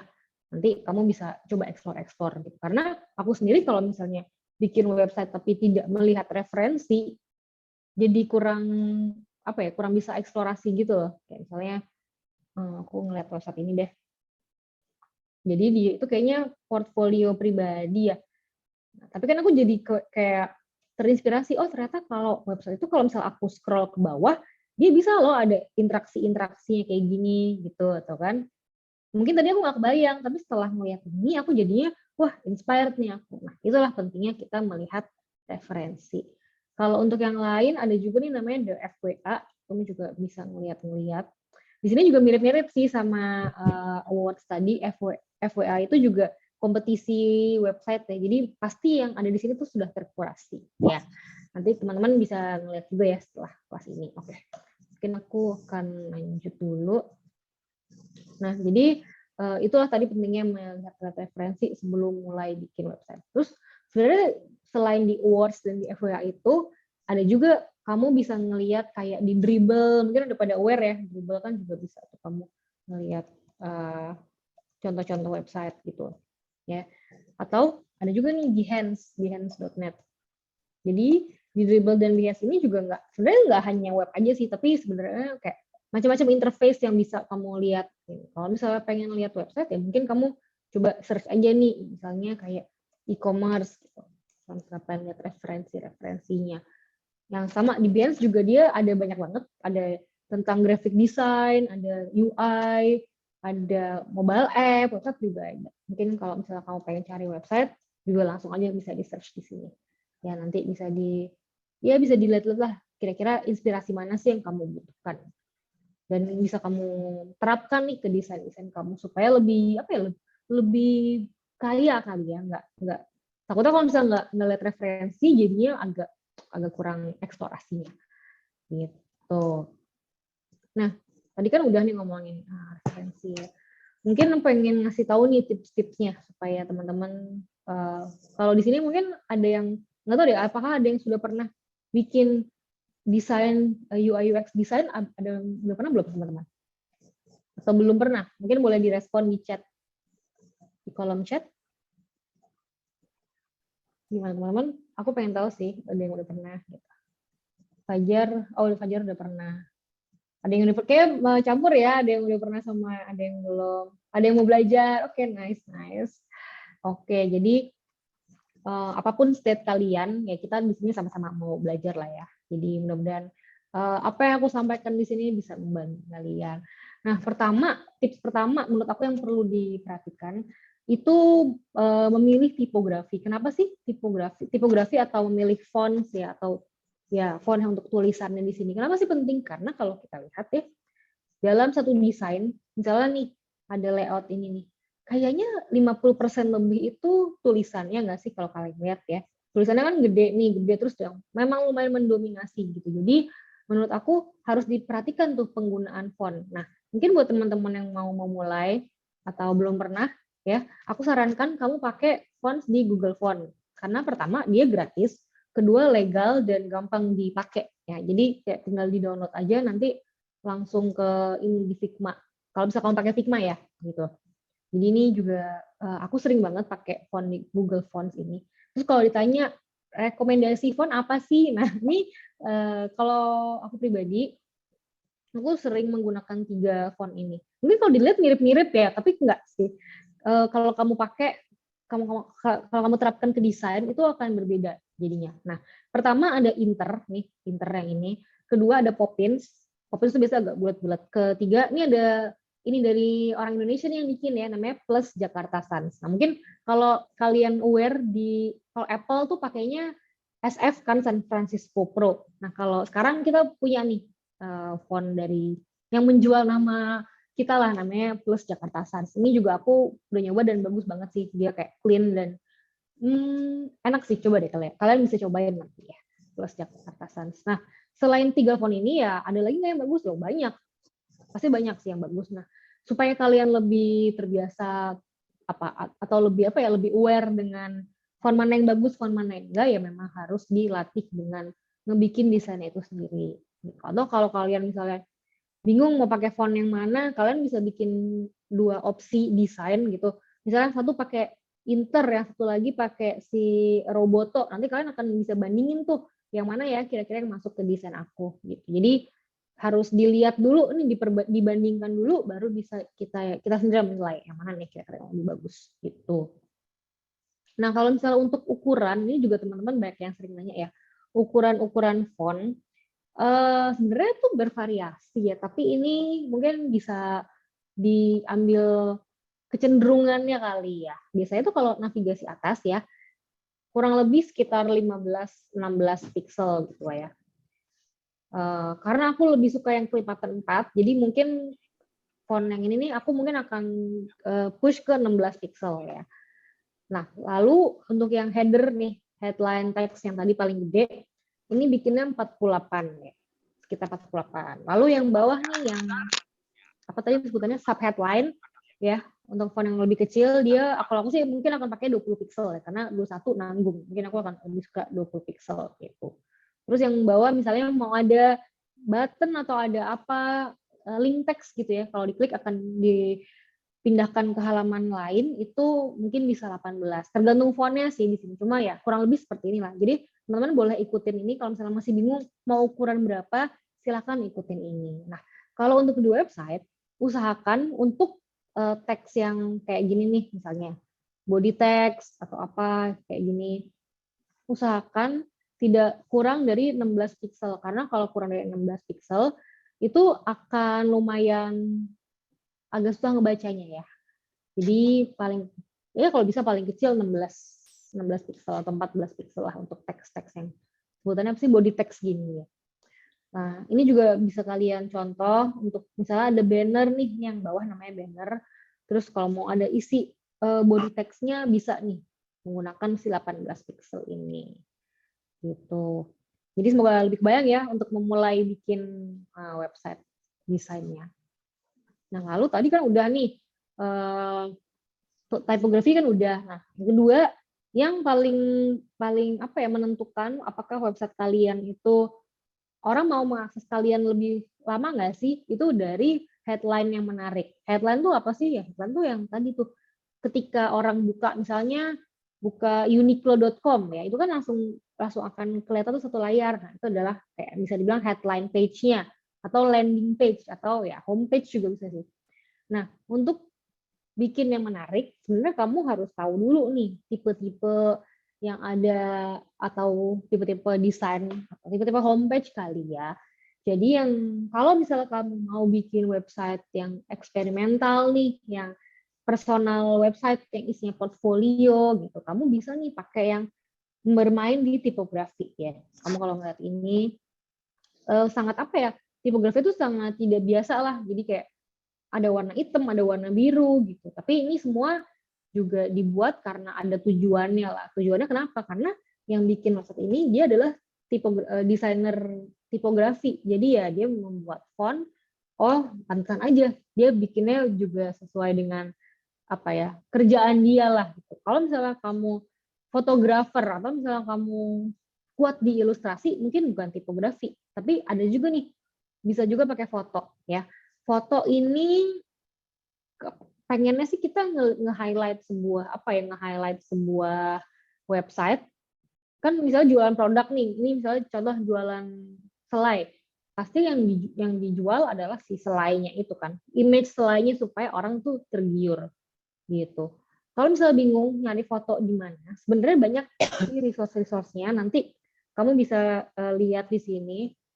Oh ya, panitia mau nanya, nanti apakah peserta dikasih materinya atau gimana, panitia? Dikasih nggak pesertanya? Halo? Mungkin ada yang bisa menjawab, panitia? Kalau memang Ya, Kak, nanti akan dikasih materi. Oh ya, oke, good. Thank you, Afira. Kalau memang nanti dikasih, kamu bisa ya buka ininya sendiri untuk ngelihat resource-nya. Pokoknya ini yang aku kasih adalah free ya, mostly itu free. Jadi tidak usah bingung harus cari di mana nih kalau mau ngambil gambar-gambar yang gratis. Yang penting jangan ambil di kayak Pinterest atau di Google. Kamu jangan asal nyomot itu. Kalau untuk website ini ya, website yang jualan atau apa, bisnis. Karena itu sebenarnya license udah punya orang. Tapi kalau misalnya nih contoh ya, kita buka Unsplash. Unsplash ini sebenarnya dia free license-nya bisa kamu pakai buat personal atau buat bisnis gitu. Jadi ya silakan dimanfaatkan dengan baik ya resource yang ada di luar sana. Oke, itu tadi kalau foto ya. Ada juga nih ilustrasi. Nah, ilustrasi lagi-lagi kalau bingung harus lihat di mana sih atau harus nyari di mana kalau emang nggak bisa bikin ilustrasi sendiri. Tenang, banyak banget nih. Aku udah taruh resource yang bisa kamu pakai. Jadi contoh kayak misalnya ini deh, si Free Illustration XYZ ini ya, kamu bisa banget nih pakai misalnya buat landing page atau enggak buat apa gitu. Nah, ini kamu bisa juga nih menggunakan resource yang udah disediakan, jadi mantap banget kan. Nah, untuk ilustrasi sendiri juga biasanya digunakan oleh, misalnya ada, ini kita coba buka ya websitenya. Kayak ada personal website gitu. Bukan deh, salah, maaf. Oh, ternyata belum di link ya. Cuma intinya ya seperti itu tadi sih kalau ilustrasi. Jadi jangan takut untuk kalau mau bereksplorasi, kalau misalnya kamu tidak bisa gambar, kalau kamu bukan ilustrator atau mager gambar gitu, ya udah kamu ambil aja resource di sini. Tapi kalau ditanya ya, resource ini tuh sebenarnya lebih sering dipakai buat orang atau orang yang personal website atau misalnya kayak UMKM ya atau yang apa bisnis-bisnis yang lebih kecil gitu. Tapi kalau misalnya website untuk corporate gitu yang bisnis sudah lebih besar gitu, biasanya sih mereka akan apa ya hire ilustrator sendiri nih, kayak misalnya nih aku kasih contoh website di Genius ya. Saya contoh gini nih. Jadi ada Genius tuh ada salah satu digital banking lah gitu. Pasti kan ada ilustrasinya kayak gini. Nah, sebenarnya ilustrasi yang kayak gini tuh asetnya bukan diambil dari research tadi, tapi ya mereka juga hire ilustrator buat bikin lah nih kayak gini-gini itu. Ya, karena kan kalau misalnya udah brand yang udah lebih udah lebih stabil, udah lebih besar gitu kan, mereka pasti pengen dong ada brandingnya sendiri gitu. Nah, biasanya kalau branding sendiri tuh tidak bisa dicapai atau di-achieve dengan mencari dari free resource, harus bikin sendiri sih memang. Jadi lebih custom dan lebih sesuai dengan apa sih yang mau ditampilkan oleh image-nya dari si Genius ini. Nah, kalau ilustrasi gini kan kayak agak susah nih kalau misalnya ngambil dari free resource kan, jadi mau nggak mau pasti harus bikin sendiri. Gitu, intermezzo ya tadi. Nah, lalu selain tadi udah ngomongin tipografi, udah ngomongin membuat headline yang menarik. Nah, ada nih satu hal yang bisa membantu kita, yaitu bikinnya tuh menggunakan grid. Oh ya, aku mau nanya, di sini ada nggak sih teman-teman yang udah pernah pakai Figma? Ada nggak? Mungkin boleh direspon di chat.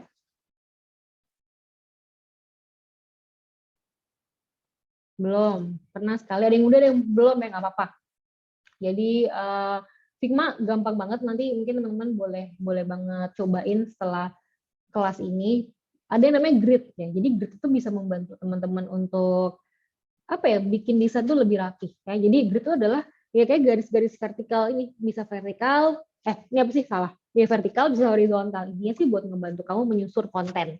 Kayak misalnya kamu mau bikin 3 kolom, kan akan lebih enak ya kalau kita ada grid dan ya udah bisa masukin di kolom-kolom itu. Nah, ini contoh website yang menggunakan grid.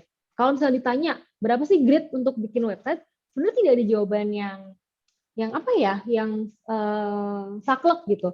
Ada yang bikin 12 gridnya, ada juga yang bikin kayak 4 kayak gini. Jadi lagi-lagi disesuaikan dengan konten website kamu mau bikin apa. Nah, yang terakhir nih ada sebuah apa nih? Tahu nggak ini kira-kira apa? Nih dari yang tadinya gede, terus apa jadinya mengecil. Ada yang tahu kira-kira ini apa? Ada yang tahu? Oke, Rizky, apa ya kira-kira Rizky? Untuk itu namanya responsif, Kak. Bener banget. Thank you, Rizky. Nah, Ya. jadi responsif itu adalah kita tuh bukan memindahkan website itu sebenarnya bisa kamu misalnya buka lagi-lagi aku mau kasih contoh apa ya, Uniqlo deh yang paling gampang ya, atau Tokopedia gitu, tokopedia.com. Itu kan sebenarnya bisa kamu akses di desktop, di komputer ataupun di browser handphone. Nah, pasti tampilannya akan beda dong ya. Kalau desktop dia mungkin akan lebih gede, kalau bukan di mobile browser ya dia akan lebih kecil. Jadi pastikan kamu kalau membuat website itu juga pikirin gimana tuh nanti tampilannya kalau mau dibuka di tablet maupun di mobile.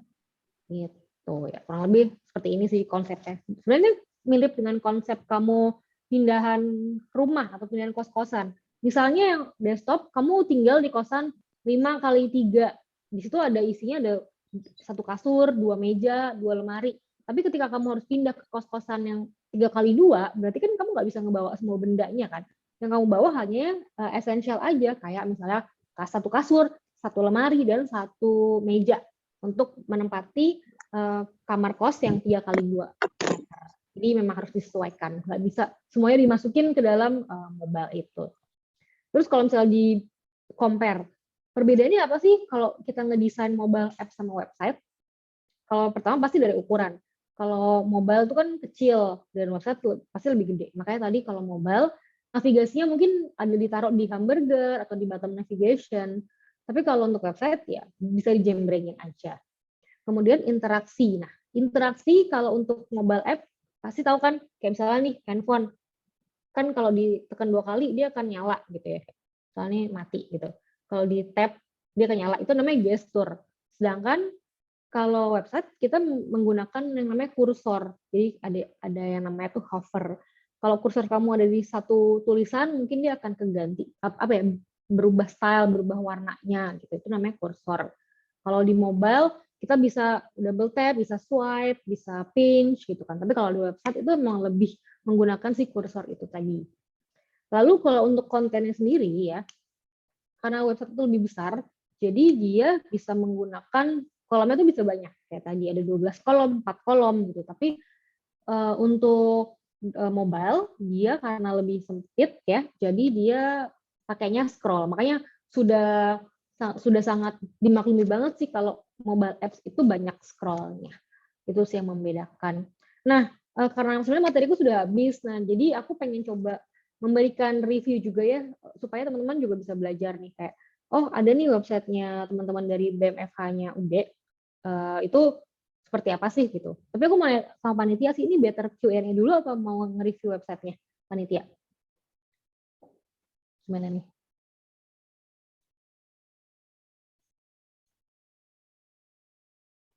Halo.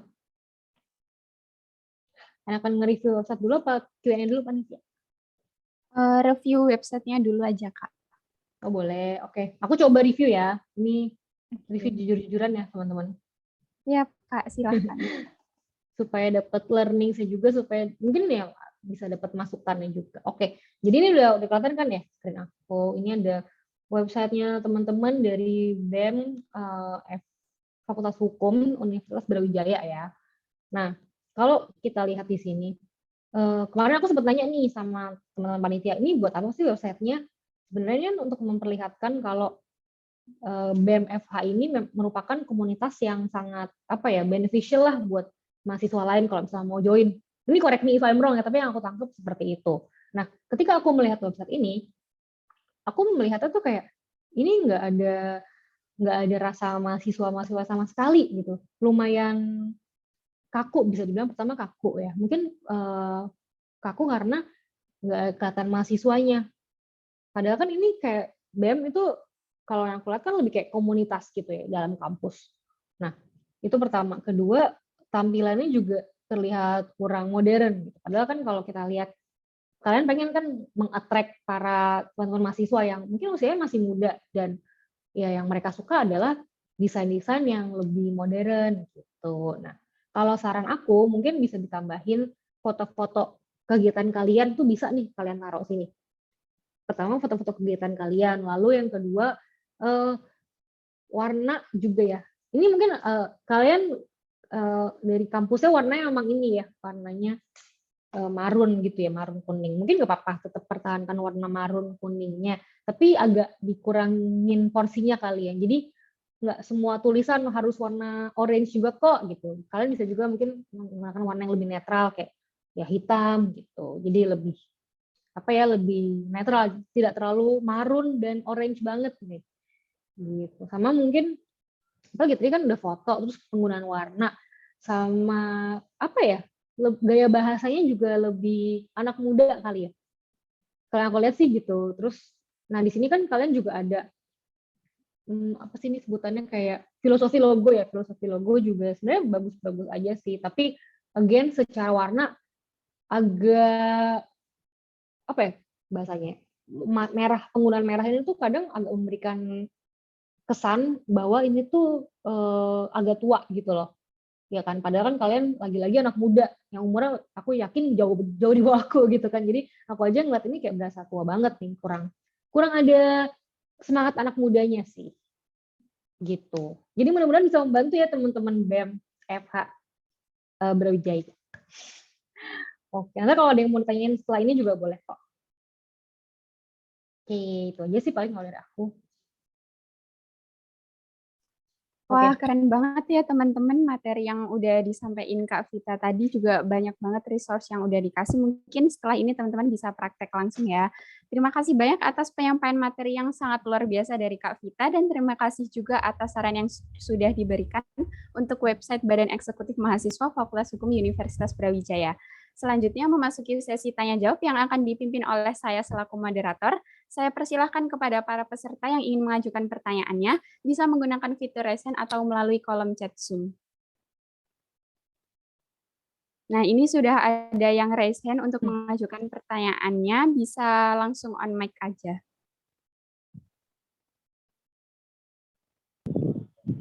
Halo, selamat sore.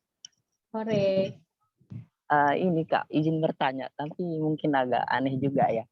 Itu gimana ya caranya membuat website pendaftaran SNMPTN dan UTBK SBMPTN?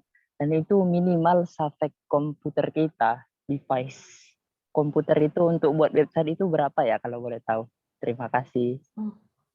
Oke. Tadi pertanyaannya gimana membuat website SNMPTN? Bener nggak? Iya Kak. Maksudnya mau bikin website? Iya, maksudnya model kayak gitu itu gimana ya caranya Coba buat ya, lihat website dulu ya, SNMPTN dan UTBK SBMPTN itu kan menggunakan website kan Kak pendaftarannya. Kan itu juga beribu-ribu orang juga yang menerobos website itu, tapi kok bisa stabil gitu, nggak gimana gitu. Jadi penasaran gitu, itu gimana sih cara pembuatannya? Dan minimal safek untuk pembuatan website itu berapa sih gitu? Aku nggak yakin aku bisa menjawab pertanyaan kamu. Maaf, namanya siapa? Muhammad Fakihuddin Kak. Oke, halo. Aku nggak yakin bisa menjawab pertanyaan kamu karena itu lebih ke teknis ya. Tapi kalau yang aku tahu, memang website kayak hasil seleksi UMPTN, terus ada apalagi sih kayak website kalau kamu di kampus terus ngisi apa, daftar kelas-kelas KRS ya, maaf ya udah lama. Iya KHS itu kan juga pasti diakses oleh ratusan orang mahasiswa gitu kan yang mau lihat. Nah, gimana cara bikinnya? Pasti mereka sudah memikirkan servernya sudah yang bagus gitu ya, server yang bagus gitu. Nah, kalau proses pembuatannya ini kayaknya harusnya kamu bertanya pas sesi tadi deh, karena ini kan lebih teknis ya. Gitu. Jadi ya kalau cara pembuatannya sih ya pertama kan ngedesain dulu ya, pasti kan ngedesain dulu dari halaman awal ini, terus ketika orang ngeklik melihat hasil seleksi itu akan terjadi apa, itu kan pasti inilah ya, dirancang sama desainernya. Di situ nanti setelah selesai baru deh di coding sama front end dan ada back end-nya juga gitu. Tapi ya kayaknya sampai situ aja sih yang bisa aku share ke kamu karena itu lebih ke teknis ya tadi pertanyaannya. Iya, soalnya penasaran juga kan, udah bertahun-tahun lihat website itu, ini gimana ya pembuatannya gitu, heran juga. Pasti yang pertama didesain dulu kan, mendesain Iya, itu juga ya, terus baru deh nanti di coding sama developernya. Gitu. terima kasih ya Kak jawabannya. Mudah-mudahan jawab ya. Terima kasih. Iya. Baik, kita akan beralih ke pertanyaan selanjutnya. Ini ada pertanyaan di kolom chat Zoom dari Kak Faisal.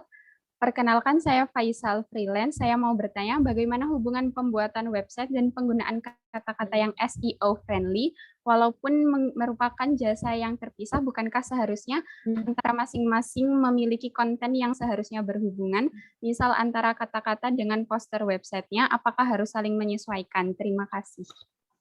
Oke, Faisal aku coba jawab ya. Nah, buat teman-teman yang mungkin belum tahu SEO itu apa, SEO adalah Search Engine Optimization. Apa tuh? Jadi kan biasanya kan kita nge-search nih, kayak misalnya aku mau beli baju lebaran. Ada nggak ya SEO-nya? Jangan deh, apa ya? Kayak, oh ya, baju lebaran. Ya.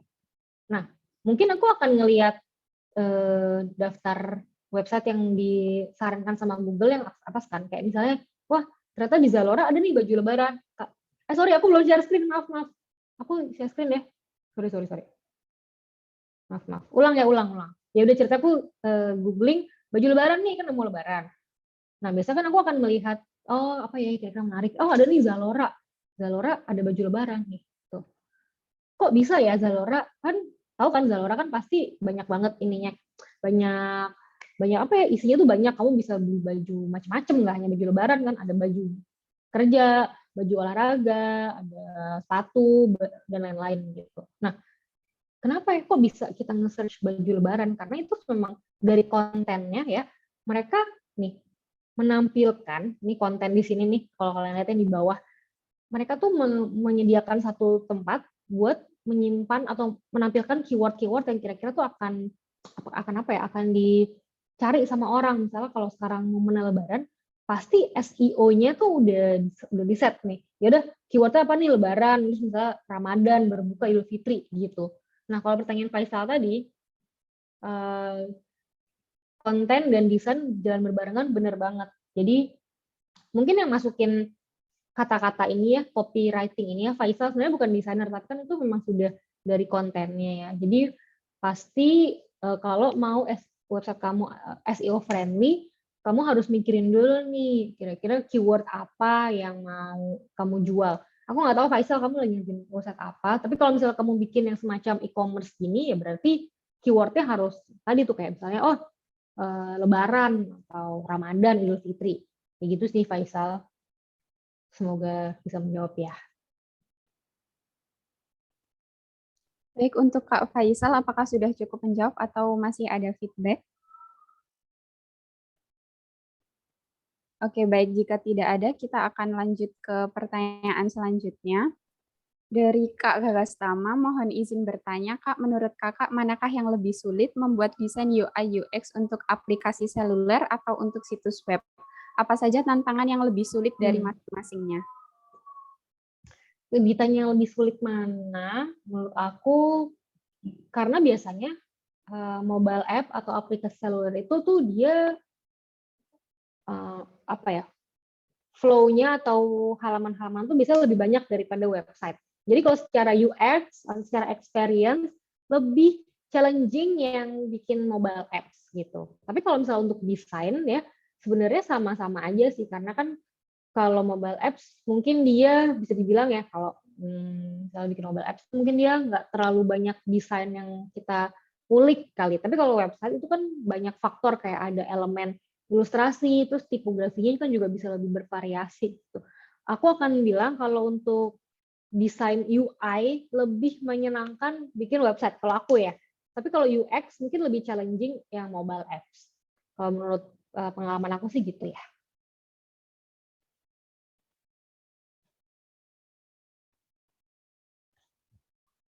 Baik, untuk Kak Gastama, apakah sudah cukup menjawab atau masih ada feedback? Oke, baik. Langsung saja kita beralih ke pertanyaan selanjutnya.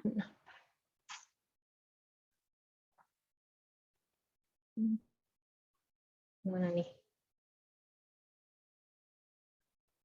Dari Kak Arina Dafatrian, izin bertanya Kak, adakah kemungkinan kesulitan pengeksekusian desain oleh front-end developer atau yang membuat codingnya? Kesulitan pasti ada sih. Makanya tadi kan aku sempat share juga tuh kalau misalnya kita bikin website, kalau bisa tuh jelas, maksudnya penggunaan tipografinya, ukuran-ukurannya. Tadi kan aku bilang kelipatan 4. Nah sebenarnya teman-teman front end sebenarnya tidak wajib, bukan tidak, kayak ini disarankan juga sih. Jadi kamu kalau misalnya mau bikin sebuah desain, pasti teman-teman front end tuh juga mengharapkan kamu menyediakan yang namanya style guide. Nih, aku share screen ya. Jadi style guide, ada yang pernah dengar belum style guide atau di design system? Ada yang pernah dengar? Kalau belum pernah dengar, mungkin bisa lihat ini. Jadi style guide itu mana ya ini? Ini aja deh. Jadi style guide adalah berisikan komponen-komponen yang kamu pakai dalam membuat mau website, mau mobile apps, apa aja sih komponennya? Pertama kan pasti ada warna ya. Nah, warna yang kamu pakai itu apa aja? Jadi supaya nanti di halaman ini misalnya buttonnya warnanya ungu ini. Jangan sampai di halaman lain buttonnya warna ungu lebih muda. Itu kan tidak konsisten. Dan juga itu akan menyusahkan si front end-nya. Lalu ada juga nih kamu harus bisa menyediakan, kamu tuh pakai tipografinya apa aja dan ukurannya berapa, seperti ini. Terus buttonnya kamu ada berapa macam, ada kan biasanya kan ada yang small atau primary, ada secondary dan ada yang tertiary. Ini juga bisa dikasih lihat, didokumentasikan dengan baik ke dalam style guide. Nanti kalau style guide terjadi, pasti developer itu akan sangat terbantu sih dengan ini. Itu sih. Semoga membantu. Terus siapa yang nanya? Maaf nggak lihat. Nah, sayang sekali teman-teman, karena waktu yang terbatas, maka sesi tanya jawab hari ini akan saya akhiri ya. Terima kasih banyak untuk teman-teman semua yang sudah bersedia mengajukan pertanyaannya. Mungkin untuk pertanyaan-pertanyaan yang tadi belum sempat terjawab, bisa ditanyakan langsung secara pribadi ke Kak Vita lewat kontak yang tadi sudah diinfokan ya teman-teman. Semoga sesi tanya jawab tadi dapat memperdalam pengetahuan teman-teman mengenai materi yang telah disampaikan pemateri pada siang hari ini.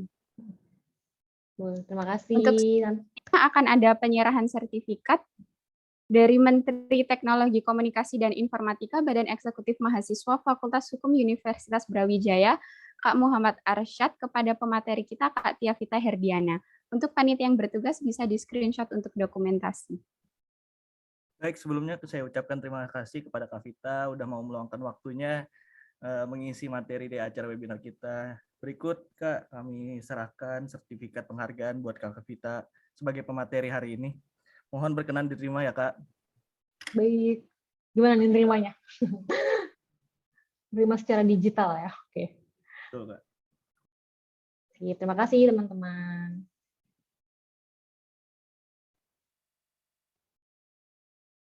Oh ya, nanti kalau misalnya pengen ikutan yang giveaway juga boleh ya. Kalau tadi kan kayak banyak nih teman-teman yang belum atau penasaran nih gimana sih belajar bikin website dari awal banget. Nah, di video course yang aku bikin itu bisa ini nih terjawab. Jadi dari awal banget mencari tahu problemnya apa sampai bikin website di Figma-nya itu. Jadi benar-benar step by step kita akan belajar bareng. Nanti kalau mau boleh tuh ikutan giveaway-nya. Baik, selanjutnya untuk Kak Vita, saya persilahkan untuk memberikan closing statement-nya sebelum beranjak pada sesi selanjutnya. Closing statement, iya buat teman-teman yang emang penasaran belajar website, kalau saranku kamu pakai metode ATM, yaitu amati, tiru, modifikasi. Kamu lihat ada website di luar sana yang kamu tertarik, misalnya kamu tertarik sama website Tokopedia, nanti kamu belajar tuh kamu duplikasi dulu tuh si Tokopedia, ya. Terus baru deh ntar kamu setelah duplikasi, kamu coba bikin versi modifikasinya. Setelah bikin modifikasi kan udah kelihatan tuh, oh warnanya jadinya yang dari tadinya hijau, misalnya kamu ganti jadi misalnya merah atau ungu. Nanti kamu bisa compare dan ya kamu lihat mana yang lebih baik. Itu sih cara memulainya. Jadi jangan takut untuk memulai ya teman-teman. Terima kasih.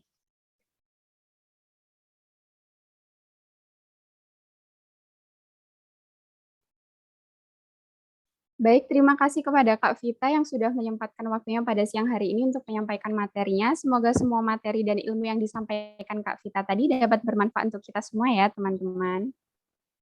Terima kasih semuanya. Aku izin dulu ya. Sampai ketemu lagi. Terima kasih para panitia dan teman-teman. Sama-sama, Kak. Bye-bye. Sampai bertemu lagi.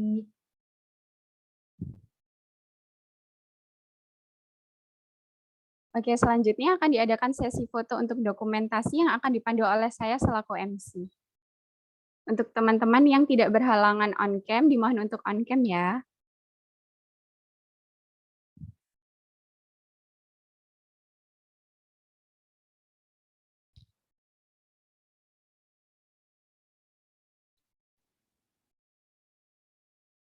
Oke, yang belum on-cam bisa on-cam ya, teman-teman.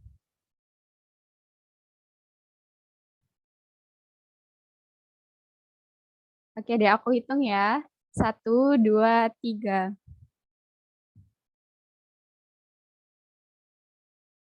Untuk slide selanjutnya. 1, 2, 3.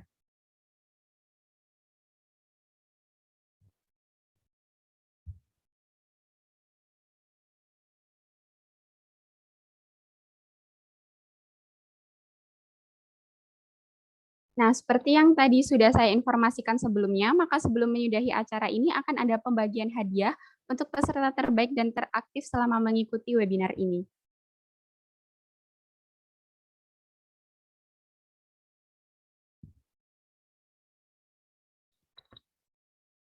Nah, untuk best partisipannya akan saya umumkan ya. Pemenangnya adalah atas nama IAIN Padang Sidimpuan _Muhammad. Yang kedua ada dari SKMTI _Rizky, Freelance Faisal, dan UC _Gagastama. Selamat kepada peserta yang sudah terpilih sebagai peserta terbaik dan teraktif.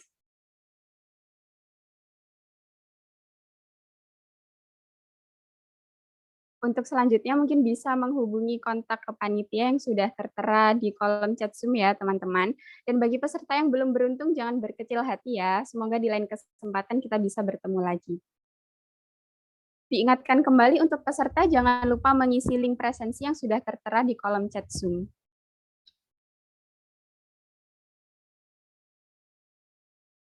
Nah, gimana nih teman-teman, insightful banget ya materi yang disampaikan kedua pemateri kita pada webinar siang hari ini. Semoga di lain kesempatan kita dapat berjumpa lagi ya. Baik, dan akhirnya kita sudah berada di penghujung acara. Saya selaku MC memohon maaf apabila ada kekurangan dalam acara ini maupun perkataan saya baik yang disengaja maupun tidak. Mewakili seluruh panitia yang bertugas, saya pamit undur diri. Terima kasih atas kehadiran dan perhatiannya. Wassalamualaikum warahmatullahi wabarakatuh. Silakan para peserta bisa meninggalkan ruang Zoom. Waalaikumsalam. Terima kasih, Kak. Oh ya, jangan lupa untuk isi link presensinya ya, teman-teman. Baik, Kak. Terima kasih. Sama-sama. Terima kasih, Kak. Terima kasih kembali semuanya.